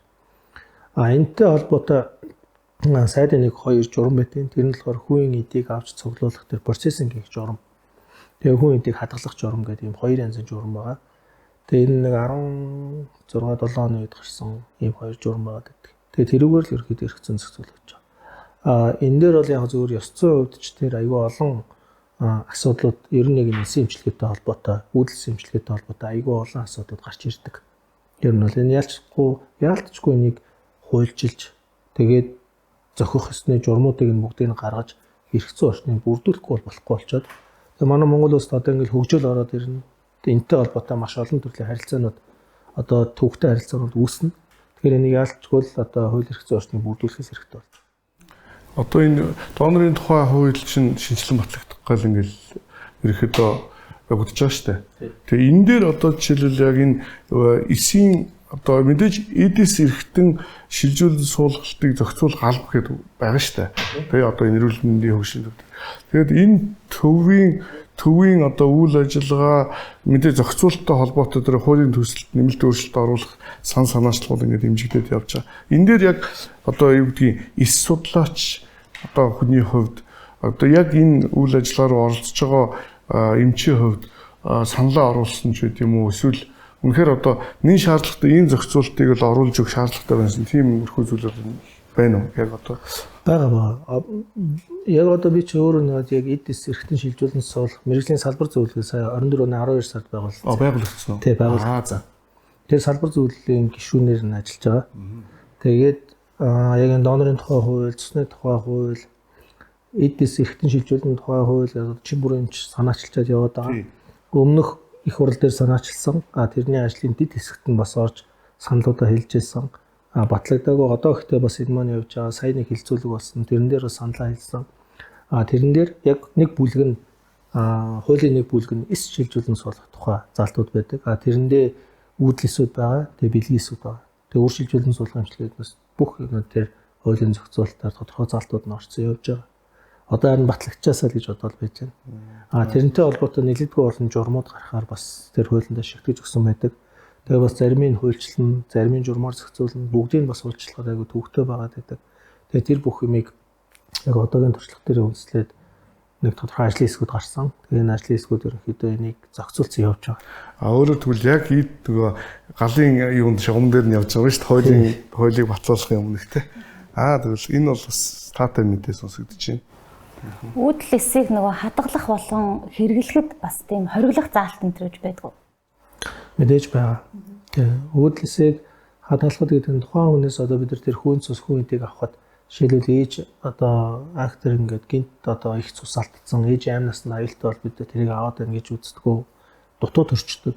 Тэгэх юм бол үүдэл эсүүд нь бага байдаг. Тэр тохиолдолд бид нар авдаггүй. Ээж их барихын ноцтой хүн хэлбэрийн хүндрэлүүд гэдэг ялангуяа энэ преэклампси, эклампси гэж байдаг. Тэр үед хадгалдаггүй. Гэтэл тэр хүүхэд нь өөрөө хромосомын шинжилгээ ч юм уу генетикийн шинжилгээ хийгээд үзсэн чинь тэр хүүхэд өөрөө удамштай өвчтэй байж болдог. Тэгэх юм бол бид нар тэр одоо өвчтэй хүүхдийн үүдэлсийг бид нар аваад идэггүй, хадгалаад идэггүй. Яг гэвэл тэр эсийг эргээд эмчилгээнд ашиглавал бас л их тийм хромосомын алдаатай бид нар эсүүдийг бий болгоно. Тийм учраас тэрийг өмнө нь заавал шинжил судалдаг. Гэтэл ээж нь ч юм уу те хүүхэд ч гэдэг юм уу тэр янз бүрийн тийм халдвар төвчний эрсдэл өндөртэй ялангуяа бэлгийн замын халдварууд байдаг. Эсвэл БЦ-ийн халдварууд байдаг. Тийм халдварын эрчим ихтэй байгаа тохиолдолд ч гэдэг юм уу те хадгалдаггүй. Одоо тэрийг эргэж ашиглаж болдоггүй байхгүй. Гэтэл эргээд тэрийг за хадгалчлаа гэж бодоод эргэж гаргаж ирээд эмчилгээнд хэрэглэе гэж бодлоо л да. Тэгэхээр энийг цаана одоо энэ яг энэ Америкийн нэгдсэн улсад болохоор олон улсын үүдлэс ген эмчилгээний холбоо гэж байдаг. Тэр холбооны гишүүн болохын тулд бүр аюул томны юм declaration эднээс өргөдөг. Тэгээд бүр яг ингэж аль биесээр би яг нэг эмчийн ёс зүйгээ тангараар өгдөгтэй ажиллах амар тийм том ажил болдог. Аюул олон тэр хүний хийсэн ажлыг бүгдийг шалгадаг. Тэгээ хүн болгоныг авдаггүй.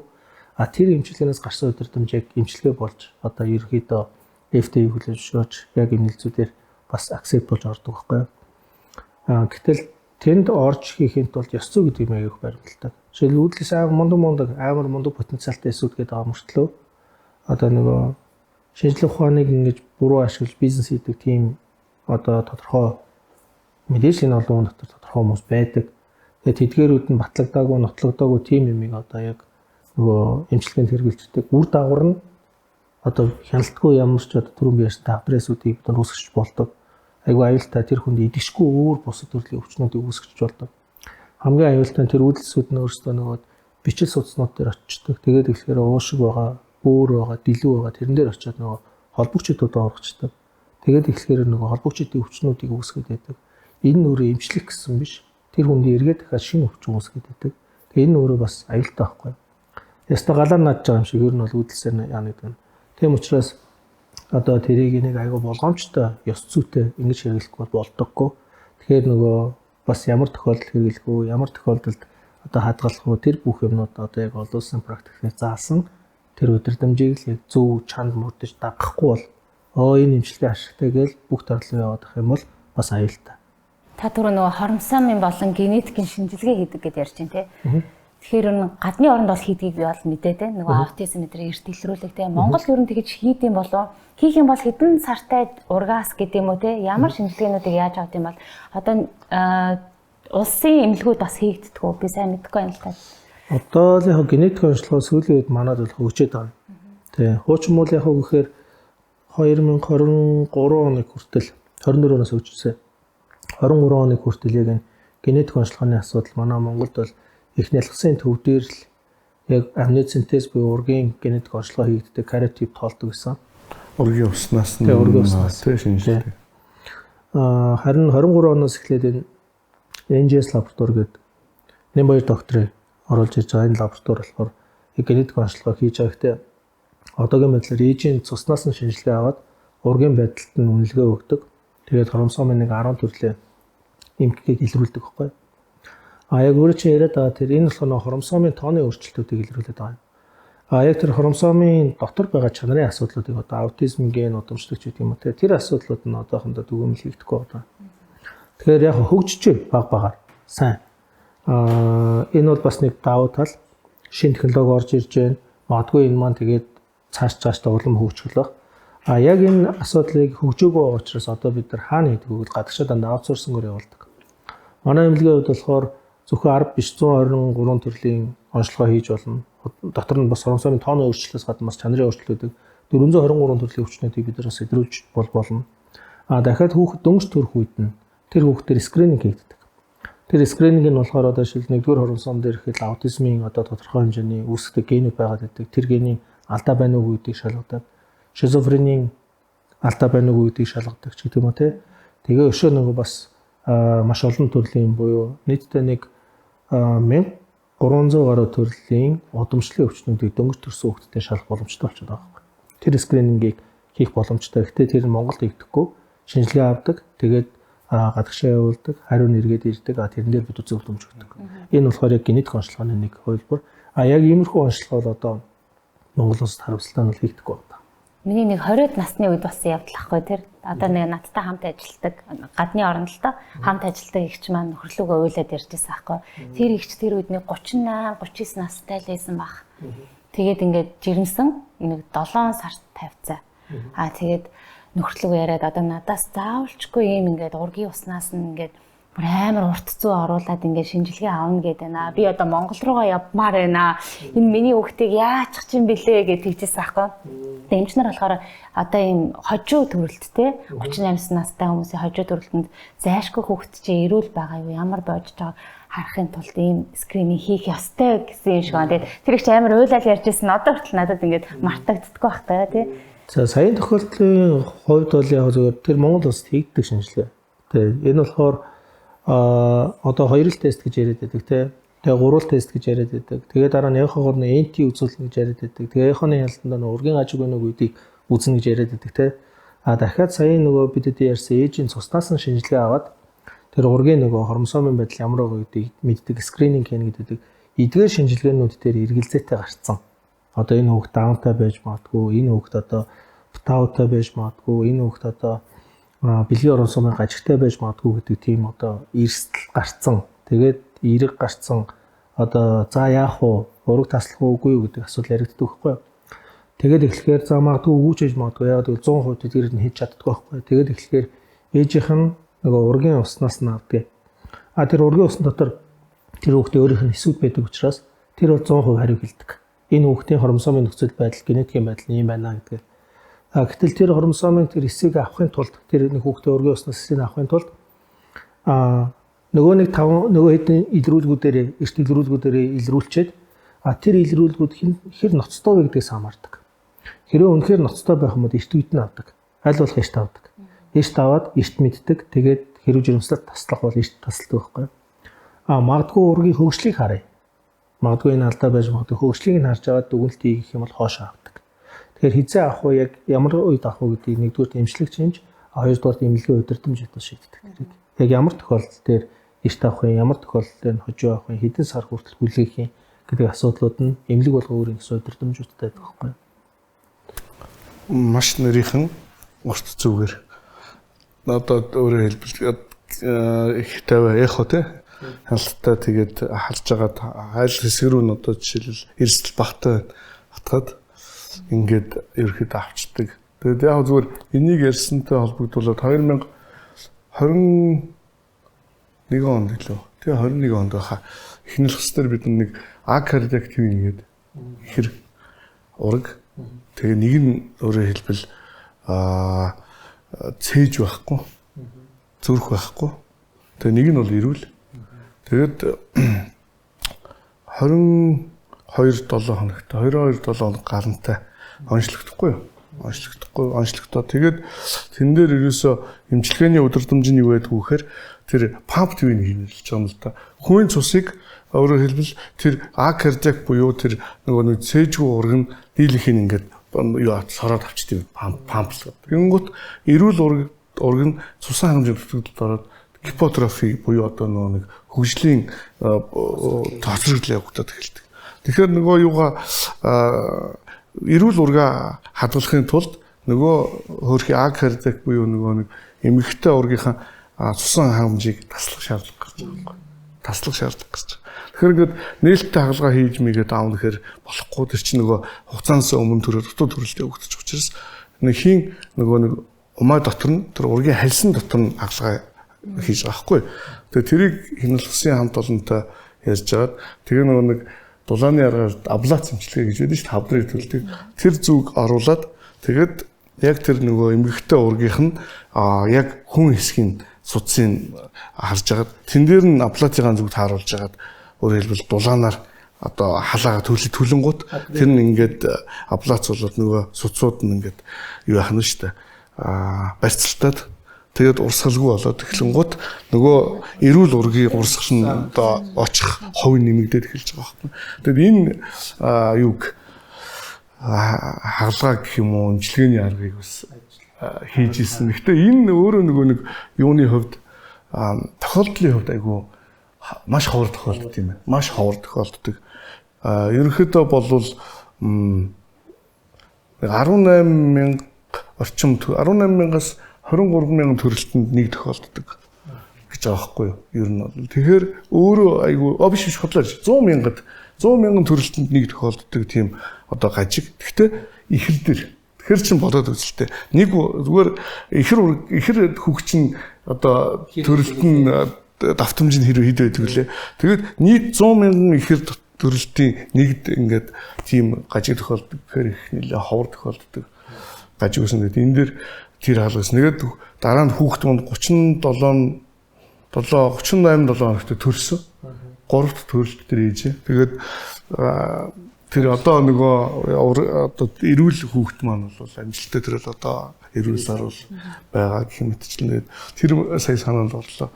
Тэгэхээр ер нь бол тэр ургийн гажгийн илрүүлэг болол асар их ач холбогдолтой юм шиг байна. Ялангуяа зүгээр ганц төрсөн онцлогоогоор одоо би одоо болцсон бийжсэн тодорхой одоо нэг юу мэдээлүүд гэж ярьдаг 7 хоногт үздэг тийм хугацаа байдаг хэдиж яг бүр нарийн одоо жишээлбэл шинжилгээнүүдийг бол тэр одоо хромосомын эмгэг үздэг шинжилгээгээр тийм ээ тодорхойлж үздэг. Тэгээ одоо сая бас ингээ нөгөө сошиалаар бас ингээл их барих эмгэгтэйчүүдийн эмч нарт бас нэг одоо юу нэг хилцүүлэг маягийн зүйл яригдсан нефт гэдэг те нефт гэлөө те тэр шинжилгээний талаар яригдсан. Тэрийг бас танаа дээр хийгдэж байгаа юу? Харин тийм. Тэрэн дээр бас нэлээд өөрчлөлттэй зүйлүүд энэ төр гарсан гэдэг тэр зүгээр датанууд дээр нэлээд өөрчлөлт гарсан. Тэр дараа нэрсэнэрхүүж яриад. Тэр зөвөр юу яасан лабораторийн датаг л яг шууд ингээд экспресс хийгээд тавьсан. Тэр ихтэй нэг тодорхой нэг хугацаанд гэтэл тэр нь нөгөө тэр лаборатори руу тэр NIPT шинжилгээг явуулахын тулд мэдээж эрсдэлтэй гэдэг хүмүүсээ л тийшээ явуулж байгаа. Тэгээ эрсдэлтэй хүмүүс дотор тархалт нь айгүй өндөр байгаа даа. Тэгээд 12 жирэмсэн дотны нэг нь ургийн ажигтай гэд зарлж байгаа байхгүй юу? Тэгээд аяг хийжсэн. Тэгтэл 12 жирэмсэн эмэгтэй дотны нэг нь гэдэг чинь нийгэмд амар том айдас үүсгдэг одоо тийм төвөгтэй мессеж. Тэгтэл тэр ургийн гажиг гэдэг чинь өөрөө дотор хоёр байгаа. Төрөлхий хөгжлийн гажиг гэдэг одоо сайн ураг маань өөрөө жаахан гидсэн төгжиж явах явцтай олддог гажиг. Гэтэл энэ болохоор хромосомын бүрдэл нь хэвийн хүмүүс төр байж болдог гажиг байхгүй хөгжлийн гажиг. Уруул тагнаас зорхоо байна. Тэ эсвэл нэг гаргүй байна. Одоо тийм энэ ургийн гажиг бол төрөлхий хөгжлийн гажиг гэдэг юм гажиг байгаа даа. Нөгөөх нь болохоор хромосомын гажиг. Хромосом NIPT скрининг бол зөвхөн хромосомын гажигаар илэрхийлдэг байхгүй юу? Гэтэл зөвхөн хромосомын гажиг илрүүлдэг тэр тоогоороо нөгөө 12 жимсэн эмэгтэй дотны нэг нь ургийн гажигтай нэг зарлцсан. Тэр нь өөрөө эмчнэрийн дунд айгүй тийм элдвцлийг хүргэсэн. Энэ бол буруу тоо, ийм тоо гэд хэлээд байдаг. Гэтэл үнэхээр яг одоо айгүй эрсдэл өндөртэй NIPT 2-3 тестээр эрсдэл өндөртэй жирэмсэн эмэгтэйчүүдээс тест аваад үзэхэд магадгүй 12 дотны нэг нь гажигтай байж болно. Гэтэл тэр хромосомын гажиг өндөр байгаа шүү дээ. Гэтэл хромосомын гажиг чинь хамгийн нэг түгээмэл юм үйл золболт явагддаг байхгүй юу? Жирэмсэн байх үедээ өсөлтгүй болоод золбочдаг ихэнх нь. Тэгээд эхлэхээр төрөлтөн дотроо бодоод үзэхээр яг амьд төрөлтөн дотор айгүй баг орж ирдэг. Тэгэхээр нөгөө саяын тоон хэрвээ үнэхээр эрсдэл өндөртэй жирэмсэн эмэгтэйчүүд байж болох уу гэвэл бас байж болох тоо. Тэгэхээр нөгөө аль талаасаа яаж тэрийг нэр томьёоны хувьд их зөв тайлбарлахгүй байсан болохоор тэр нь аягүй тийм шууган тарьсан баг. Тэгэхээр нийт шинжилгээ өгсөн хүмүүс 12%-ийг биш вэ шүү дээ. Хамгийн гол нь маш эрсдэлтэй бүлгийн хүмүүсийг одоо ингээд шинжилгээ авч үзэхэд тэр ингэхээс чинь бол тэр мэдээж эрсдэлтэй гэдэг чинь одоо байж болох магадлал өндөртэй ч гэдэг юм уу бусад одоо нөгөө өөр шинжилгээгээр тийм хүмүүсээс шинжилгээ аваад үзэхэд бол гэтэл магадгүй яг төдийн насны одоо яг Монгол улсад яг энэ цаг хугацаанд байгаа тэг жирэмсэн эмэгтэйчүүдийг бодоод үзэх юм бол магадгүй 30 мянган жирэмсэн эмэгтэй байгаа. Тэн дотор тэр эрсдэл өндөртэй хүмүүс 12 дотор нэг гэдэг нэг одоо тэр нэг 10 тохиолдол л да. Тийм тохиолдол байсан маа. Гэтэл 30 мянган эмэгтэй дотор тэр 10 тохиолдлыг аваад үзэхээр тэр байж болох л тоогоод байгаа байхгүй. Жирэмсэн эхчүүд гэдэг шүү дээ. Бид нэр ингээл хяналтандаа ороод явдаг. Тэр дотор ч нэг хромосомын одоо энэ гажуудл гэх юм уу. Энийг одоо яадаг шинжилгээнүүд авагддаг уу? Бид нар одоо би одоо чихэн жирэмсэн хүй гэж бодъё те. Тэнгүүд би айцтай шүү дээ. Нэг 30-д 40-тэйгээ одоо жирэмсэлж байгаа бол те. Надаас яна даунтай ч юм уу одоо тэгээ аутизмтай хүүхд төрчихгүй дээ гэсэн тийм айцтай эмэгтэйчүүд ер нь өөрөө очиж шууд ингээд би энэ шинжилгээг өгье гэж өгсдөө юу айсгүй бол нөгөө жирэмсний хяналтын үед авдаг шинжилгээнүүдээс өөрөө ингэж авах шаардлагатай юм байна гэд дараагийн шатны эмнэлгүүд рүү явуулдаггүй. Одоо л яг зөвхөн жирэмснүүдийг бол ерөнхийдөө хэвийн жирэмслэлт, өндөр эрсдэлтэй жирэмслэлгээ хоёр ангилчаад байгаа. Тэгээд сайдын тушаалаар нөгөө хэвийн жирэмслэлтэй яаж хянах вэ, өндөр эрсдэлтэй бүлгээ яаж хянах вэ гэд удирдамж байгаа. Тэр бүх удирдамжин дээр одоо саяхан ярьсан тэр хромосомын шинжилгээ, генетикийн шинжилгээдээс бол байхгүй. Тэгээ харин 2 тест, 3 тест эднээс өгөхийг зөвлөдөг, энти хэмжэхийг зөвлөдөг. Гэтэл тэрүүгээр эрсдэлтэй гэдээ гарчих юм бол юугаа хромосомын шинжилгээ хийх зөвлөд одоо бол тийм яваад байгаа. Гэхдээ тэр NIPT гэдэг одоо сая яриад байгаа тэр 10 өвчнийг үзэж болно, 123 өвчнийг үзэж болно, 424 өвчнийг үзэж болно гэд төрлүүд нь 3 янзын төрөлтэй NIPT шинжилгээ байхгүй. Тэр нь одоо энэ 3-ыг хамгийн эрт хугацаанд хизээ хийдэг вэ гэдэг юм бол жирэмсний 17 хоногт л хийдэг байхгүй. Тэр нь саяын тэр 2 тест эхлэхээс өмнө, 3 тест эхлэхээс өмнө, энти хэмжихээс өмнө сая энэ 3 шинжилгээг хийх боломжтой байхгүй. Хаана өгч болох юм чинь? Нэгдүгээрт одоо Монголд бол яг тэр зөвхөн 10 төрлийг нь болохоор тэр NGS лаборатори дээр хийж байгаа. Харин тэр нөгөө 123, 124, 10 гэдэг энэ 3-ыг болохоор манай сэл дээр бол хийж байгаа. Тэгээ энэ болохоор бидний хувьд бол бүрэн боломжтой байхгүй. Үн төлбөрийн хувьд хэр байдаг вэ? Үн төлбөрийн хувьд бол хэдэн сонголт вэ гэдгээс амарч байгаа. 10 төрөл нь болохоор сая 800 орчим байдаг баг. 123 төрөл нь болохоор 2 сая 500 орчим байдаг. Нөгөөх нь болохоор 3 сая 500 ч үлээ. Тийм 3 янзын өөр үнэтэй байна. Тэгэхээр NGS лабораторид хийдгийг би бол мэдэхгүй байна. Тэнд бол ямар ч зүйл хийж байгаа. Харин сая ярьсан тэр нөгөө генетикийн шинжилгээ гэдэг чинь аутизмтай юу? Би одоо саяхан болохоор тэр дауныг мэддэг. Тийм юм баггүй. Даунтай байна уу, птаутай байна уу, Klinefelter төрнөрч гэдэг юм уу тэр нөгөө хромосомын өвчнүүдийг мэддэг шинжилгээнүүд нөгөө тооны өөрчлөлтүүдээ мэддэг. Гэтэл яг аутизмтай байна уу? Одоо миний хүүхэд одоо аутизм сүлийг тархалт нэгсээд байгаа байхгүй. Тийм учраас хүмүүс аяг санаа зовдөг болсон. Гэтэл тэрийг болохоор нэг төрсний дараа newborn screening-ээр мэддэг. Тэр л жирэмсэн үед нь бол харьцангуй тэрийг мэдэх бол боломж байдаг. Яг хүүхэд төрлөө дөрөнгөт нь үздэг. Тэгээд генетик эрсдэл байна уу гэдэг шалгах. Аутизм чинь гэхдээ яг өөрөө бол тийм хромосомын эмгэг гэж үзэх юм уу? Хромосомын эмгэг бол биш тийм. Гэтэл яг аутизм өөрөө яг шалтгаан одоо 100 бол тодорхой бол байхгүй. Жишээлбэл микробиом алдагдсан үед үүсч болдог гэж үздэг. Эсвэл зарим мэдрэлийн эсүүдийг хариуцаад идэг одоо нейротрансмиттеруудыг хариуцсан уургууд байгаа. Тэр уургуудын ген гэж үүдэг. Тэр генийхэн цэг мутацууд гэж байгаа. Тэр мутацтай холбоотой гэж үздэг. Тэгээ яг аутизмтай түгээмэл одоо тэр нөгөө яг хүүхдүүд дээр түгээмэл тохиолдог одоо гений мутацууд гэдэг нэгдүгээр орон суунд байрладаг аюул олон мутацуудыг шалгадаг байхгүй. Тэгээ тэр болохоор өөрөө удамшлын шин чанартай гэдэг тайлбар хийж байгаа тайлбар байгаад байдаг. Тэгээд бүдүүн эзний үйл ажиллагаатай холбоотой гэдэг тайлбар агиух байгаад байдаг. Аюул олон тийм тайлбар байдаг байхгүй. Гэхдээ яг 100% энэс болоод үүссэн гэдэг хэлж чаддаг байхгүй. Анх.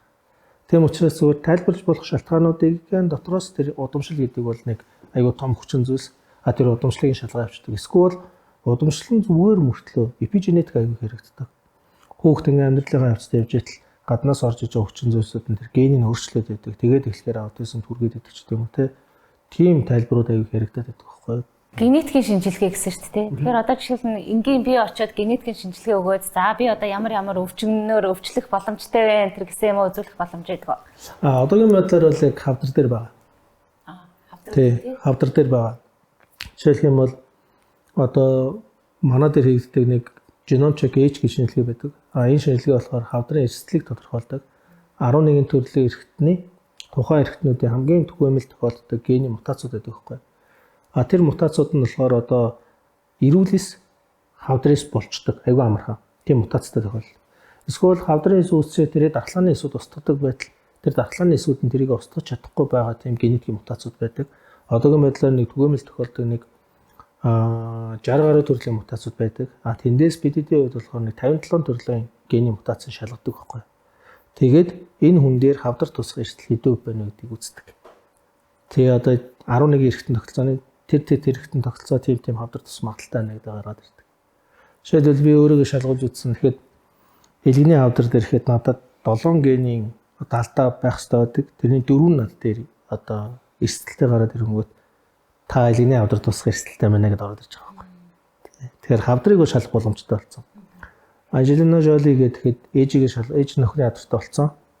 Шалгасан тэр BRCA1 2 гэдэг гений мутацтай байсан. Эгч нь хавдар болсон, шалгасан бас мутац байсан. Өөрөө хавдар тусаагүй гэхдээ шалгасан чинь өөрт мутац байсан. Тэнгүүд өөрийнхөө хөхийг тариац. Тэгээ шинэ хөх хийц, хиймэл хөх хийлгэц. Урьдчилан сэргийлэх зорилгоор тий. Өмнөх дугаарт гэж бодоодсэн шүү дээ. Тусдаад үнэхээр хөхөө авахсан гэж. Өмнөх дугаарт асаа эмч яг энийг ярьжсэн шүү дээ. Санаж байна уу? Одоо сүүлийн үед нөгөө шинжилгээ өгчөөд би одоо жишээл хөхний хавдраар өвдөх эрсдэлтэй юм байг хөхөө тайруулцдаг болсон. Тэгэхээр чи энэ бол өөрөө бас яг нагаах ухааны практикт нотлогдсон ийм одоо юу гэдгийг шинжилгээ бөгөөд энийг ашиглаад нөгөө хавдраас сэргийлээд урьдчилаад авах хэмжээ авчиж байгаа. Тий, хавдар тусахгүй байх аюул их том магадлалыг одоо бий болж байгаа. Тэгээд надад одоо элгэний хавдрын эрсдэлтэй болоод эхлэнгүүд би B вирус, C вирус, D вирус бүх вирусыг шалгуулчихж байгаа. Азар би тэр вирустэй халдвар нь байхгүй юм лээ. Тэгэнгүүт мессежлбэр хийдэг учраас одоо энээс хойш халдвар хамгааллын дэглэмээр аягүй сайн барих хэрэгтэй болчихж байгаа. Б-гийн вирусын ихэд вакцин хийлгэж байгаа. Энэ болохоор нөгөө вирусын халдвар авахаас өөрийгөө хамгаалчихж байгаа.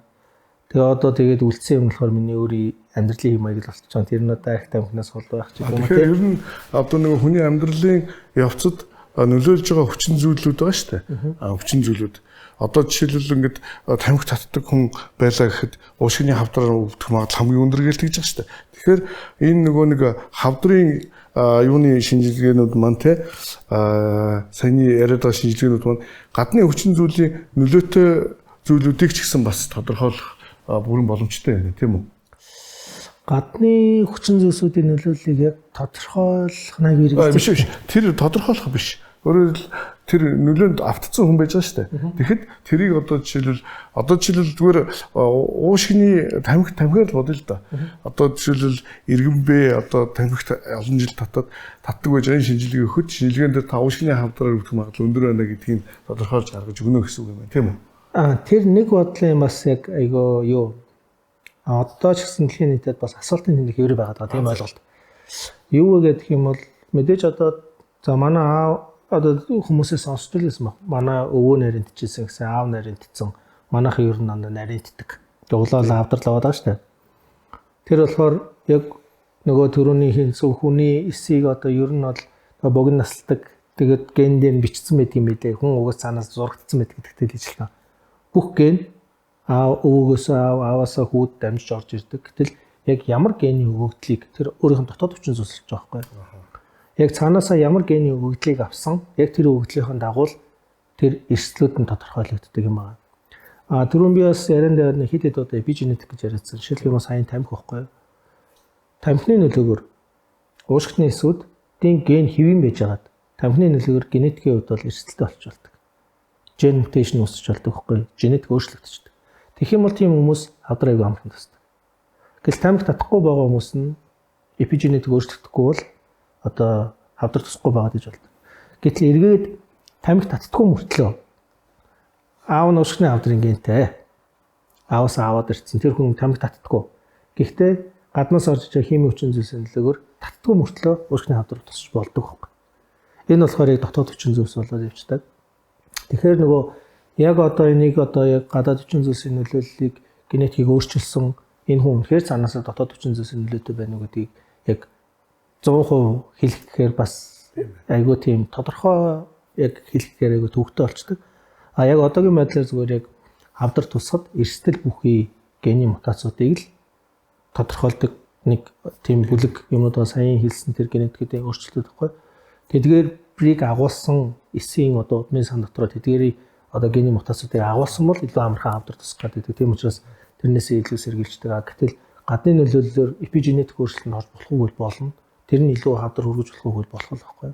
Тийм учраас эмчнэр дотоод хүчин зүйлсийн нөлөө байсан ч хамаахгүй, байхгүйсэн ч хамаахгүй. Эрүүл амьдрал хэв маяг баримтлал гэдэг зөв хэмжээг байнга. Тэр бол байнга л тэр хүнд өгж явах хэрэгтэй зөв боломж болчихж байгаа.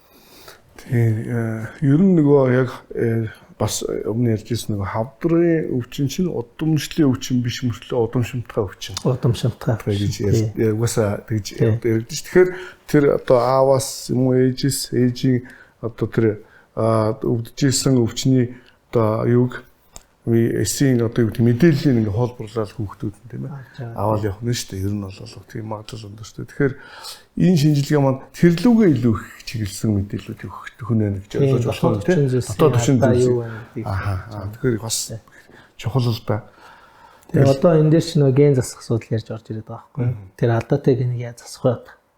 Гэт ген терапи гэдэг юм шиг сүүлийн үед ер нь бол сүүлийн үед нэлээд хүчин авч байгаа.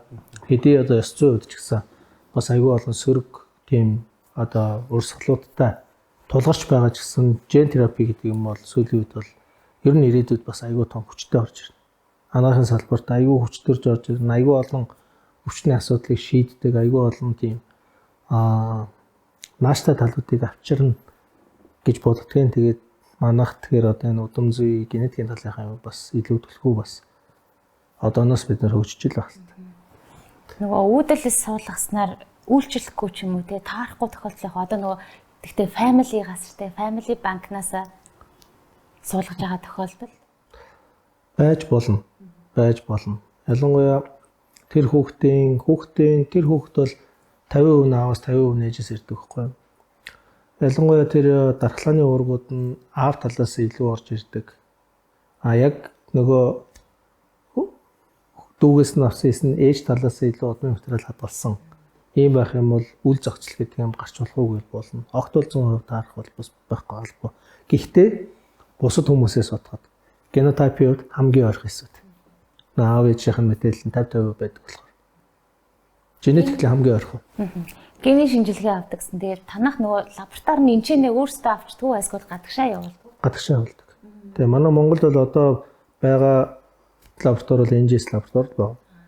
Тэгээ бусад шинжилгээнүүдийг харамсалтай нь манай цөөхөн хүн амтай. Тэгмүүд NGS лаборатори ч big data-н дээр харьцуулт хийж дүгнэлт нь гардаг. Тэгээд ихлээр big data үүсгэхдээ цавцааны боломж нь манад хараахан бүрдээгүй. Тэгээд нөгөө удамшлын генетикийн өвчнүүд чинь бас яг тийм түгээмэл биш. Цөөхөн хийгддэг. Тэгэхээр нөгөө одоо нэгэн шинжилгээний төлөө аягүй их өртөг эднээс зарцуулах хэрэгтэй болчтой. Шинжилгээ олон байх тусмаа үнэ хямдардаг байхгүй юу?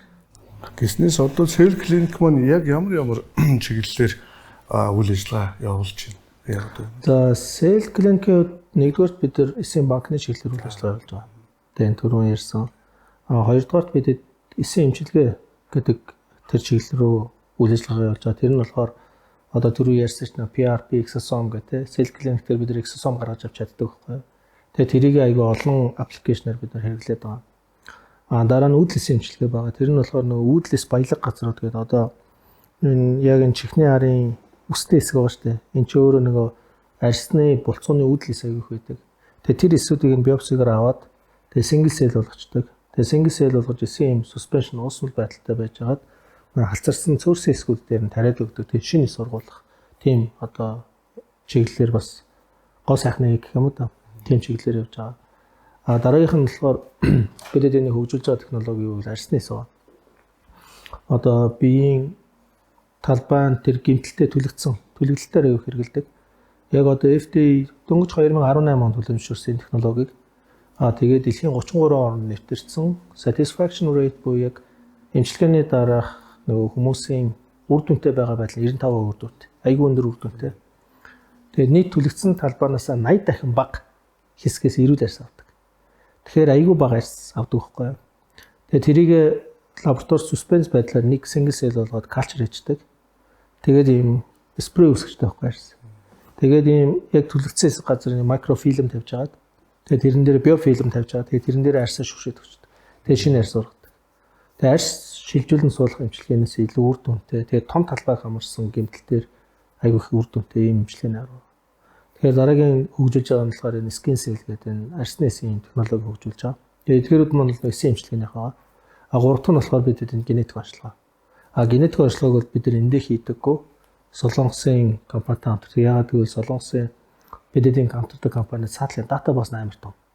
Хамгийн анх Солонгослыг энэ NGS лаборатори хийсэн. Тэгээд үндсэн датабаз нь том учраас хариуны алдаа гарах магадлалыг багт. Тэгээд бидэд энэ чинь сампл авчдаг. Тэгээд нөгөө Солонгос руу явуулж хариу нь буцаад бидэд дээр хүрээд ирдэг. Тэгээд харин тэрийгээ бид нар илүү бодтой зөв тоо хүндээ таарсан зүйл хэмжээг илүү. Таны харж байгаагаар одоо үйлдэлсэн одоо энэ шинжлэх ухаан гэх юм уу 5-аас 10 жил Монголдоо тий 5-аас 10 жилийн дараа ямар одоо төвшөнд хүрсэн байх вэ гэж харж байгаа вэ? За нэг 5 жилийн дараа Монгол улсын ер нь хүм болгон л нэг за үйлдэлсийг хадгалуулах нь ирээдүйд дээр үнэхээр үн цэнтэй тийм том одоо тэр хүйн цус эднээс бол хувь хүний хувьд бол айгүй үнэтэй капитал байдгийм байна гэдгийг ойлгоцсон байх гэж бодож байна. Тэгээд үйлдэлсийн аппликейшнуд буюу яг одоо хэрэгжилж байгаа төрлүүд нь олон болцсон байгаасаа гэж бодож байна. Жишээлбэл сая 24 онд шүү дээ. Дөнгөж саяхан Хятадын эрдэмтэд мезенхимийн эсүүдийг нойр улчирхаан лангирхасын ардлын эсүүд болгож хөгжүүлээд тэр хүний арьсан доорн суулгаж өгөөд чихрийн шижин гэдэг өвчтөд бид нар 100% эмчилжлээ гэж зарлаж байгаа. Цусны өвчнүүд 100% эмчилгээтэй болсон гэж зарлаж байна. Spinal cord injury буюу нэг тархиносны гэмтлүүд гэдэг шүү дээ. Тэрэн дээр нөхөн сэргийх арга 100% зарлагдсан гэж бодож байна. Дахиад тэр нөгөө саажилттай хүмүүс гэдэг шүү дээ. Дөнгөж төрхтэй саажилттай болсон. Тэр хүмүүсийн эмчилгээний арга FDA сая хүлээн зөвшөөрчлөө. Тэгээ айгүй олон салбарууд дээр энийг хүлээн зөвшөөрөөд амжилттай нэвтрээд байгаа. Тэгэхээр бидний хувьд бол яг тэр болгоныг 100% бид нэвтрүүлж яаш чадахгүй. Потенциалын хувьд ч хөрөхгүй. Энийг хэн нэвтрүүлэх ёстой вэ гэвэл тухайн салбарын эмчнэр. Жишээлбэл мэдрэлийн эмчнэр одоо тэр тархины усны гэмтлийн үе тэр үүдэлсийг эмчилгээнд хэрэгэлдэг болохоор болцсон байгаасаа гэж мөрөөдөж байна. Тэгэх юм бол бид нар баталгаатай тэр хүнээсийг нь авчиад өгчөж болно. Цусны төвгээд тэгэхэд цусны бүх өвчин дээр кордлодыг ашигладаг байгаад эсээ нэхэхэд бидэд баталгаатай эсийг нь гаргадаг өгөөд байж бидэд эмчилгээр өнөх орохгүй. Зөвхөн яг тэр ISO 7 стандартад лабораторийн үнэхээр шаардлага гаргасан тэр эсүүдийг л бид supply хийгээд өгчөд болж байгаа. Тэрийг эмчнэр өөрсдийнхөө салбарт өөрсдөө хэрэглээд ингээд явчаасаа л гэсэн тийм мөрөөдөлтэй байна. Тэгээ тийм болох гэж найдаж байна. Гэрийн нөхцөл үүдэл эсийг одоо үйлдвэрлэх гэх юм уу авахд бэрэ жимснүүд олон төрлөөр нь одоо бэрэгийн төрлийн жимснүүд иддэг гэж би бас уншиж байсан. Тэгэхээр тийм бас зөвлөгөө байж болох уу? Тэрийг яг хэлж мэдэхгүй байна. Тэр бол яг зөвхөн бэрэгийн төрлийн жимснүүд антиоксидант ихтэй байдаг юм. Дотроо флавоноидууд ихтэй. Тэгээд нөгөө антицианид гэдэг нь тэр антиоксидант ис хамгаалах тийм доторх одоо юунууд нь антиоксидант нэглүүд нь айгүй. Тэгээд эхлэхээр нөгөө тэрийг их хэрэглэх нь эрүүл урт наслтыг бий болгодог эсээ айгуусаа хамгаалж чаддаг гэж үздэг. Магадгүй энэ нь зүгээр үдэлсэж хамгаалах эффект бас байдаг байх гэж бодож байна. Энэ салбарт одоо суралцахыг хүсэж байгаа залуустаа зөвлөгөө өгвөл. Шуун дахин сайн уншлах гэж хэлээд. Таны мөрөөдөл юу вэ? Миний мөрөөдөл ч одоо зөндөөл мөрөөдөл андаа тэгээд ямар ч хэлсэн тэгэл нэг хүнд төв болчихгүй хөшөрчих юмсал гэж бодож та одоо. Тэгээ нэлээд том мөрөөдлийнхөө бас нэгийг одоо хэрэгжүүлчихэд явж байгаа гэж ойлгож болох уу? Тэгээ ер нь бол одоо эхлүүлчихэл тэгээ хөгжүүлэл явж байгаа нэг тодорхой хугацааны дараа гайгүй нэг хөгжлийн нэг анхны шанг татчих байх гэж бодоод явж байна. Тэгээд энэс хойш залуучууд угаасаа нэг хөгжүүлээд өгчин. Тэгээ эхлийг нь ингээд тавьсан тохиолдолд угаасаа тэгээ салбар залуучууд мундаг болцсон. Юм их уншдаг болцсон. Бас шинэ юмыг эрэлхийлдэг болцсон. Тийм болохоор өшөө одоо бид хэдий хөгжүүлээд тавьсан энэ юмыг улам цааш нь дэлгэрүүлээд аваа явуулах гэж бодож байна. Магадгүй энэ хүнсний банк одоо бид нар хадгалж эхэлж байгаа. Магадгүй бид хэдийн үед л энэний үр шимийг үзэхгүй ч гэж магадгүй. Одоо хадгалж байна. 40 жил бол тэр хүн өгдөхгүй их нь өгдөхгүй бол 40 жилийн дараа би байгаа ч үгүй ч бас хэлгээд айгүй хэцүү. Тэгэхээр яг өөрийнхөө одоо хадгалсан яг энэ юмны үр дүнг магадгүй үзэхгүй гэтэл бид хэдийн хойч үеийн үр дүн тэр үед ямар азар энд ингээ би хадгалсан гэх ч юм уу те тэр үед их юм зөв мэхлэлсэн байх шүү л гэдэг тийм одоо хүмүүсийн нүн ойлголт төрөх байх л гэж бодож байна. Сайхан нөгөө бас нэг кейсээс ш туруу ургуулсан гэд те. Тийм. Тэгэхээр би таны мөрөөдлийг бас магадгүй 5-10 жилийн дараа эртөө ургуулнаа гэж хэлэх байх гэдэг. Манай өнөөдрийн дугаараас өндөрлөх тийшээ хандж байна. Тэгээд манай үзэгч сонсогчтой бас хэлэх үг байвал та. Хичлээтэй хэлээрэй. За юуны өмнө бас бидний хийж байгаа энэ шинэ технологиг тэгээд энийг бас ард иргэдэд таниулах гэсэн та бүхний хийж байгаа энэ ажилд бас урьж оролцуулаад яриа авсанд маш их баярлалаа. Тэгээд хоёрын ажилдаа бас энэ ард түмний эрүүл мэндийн боловсролыг дээшлүүлэх гэсэн ийм зорилготой ажилд нь зөндөх амжилт хүсье. Ард иргэдтэй зориулаад ер нь бол яг зөвхөн хамгийн чухал юм эрүүл амьдралын хэм маяг байдаг. Эрүүл амьдралын хэм маяг гэдэг үг сонсоход хэдий энгийн юм шиг мөртлөө цаанаа айгүй олон юм их суур болдог. Тэгээ өргөн утгаараа айгүй хэрэгтэй. Тэгээ тэр хүндээч тэр ирээдүйн гэр бүлдээч тэр айгүй олон сайн юмыг бий болгодог. Тэгээд эрүүл амьдралын хэм маяг баримтлахын тулд өөрсдөө эрүүл мэндийн бас тодорхой хэмжээний бас боловсралтай эрүүл мэндийнхаа төлөө анхаардаг. Тэгээ тийм байгаасай л гэж нэг сонсогчд хэлээ. Тэгээд бүдэнд амжилт хүсье да. Ийхүү манай энэ удаагийн подкастын маань дугаар өндөрлөж байна. Танд өнөөдрийн манай ярьсан сэдв таалагдсан бол манай YouTube channel болон Midcast подкастын маань пэйж хуудсыг лайк, subscribe хийхийг хүсэж байна. За ингээд дараагийн дугаар хүртэл түр баяртай.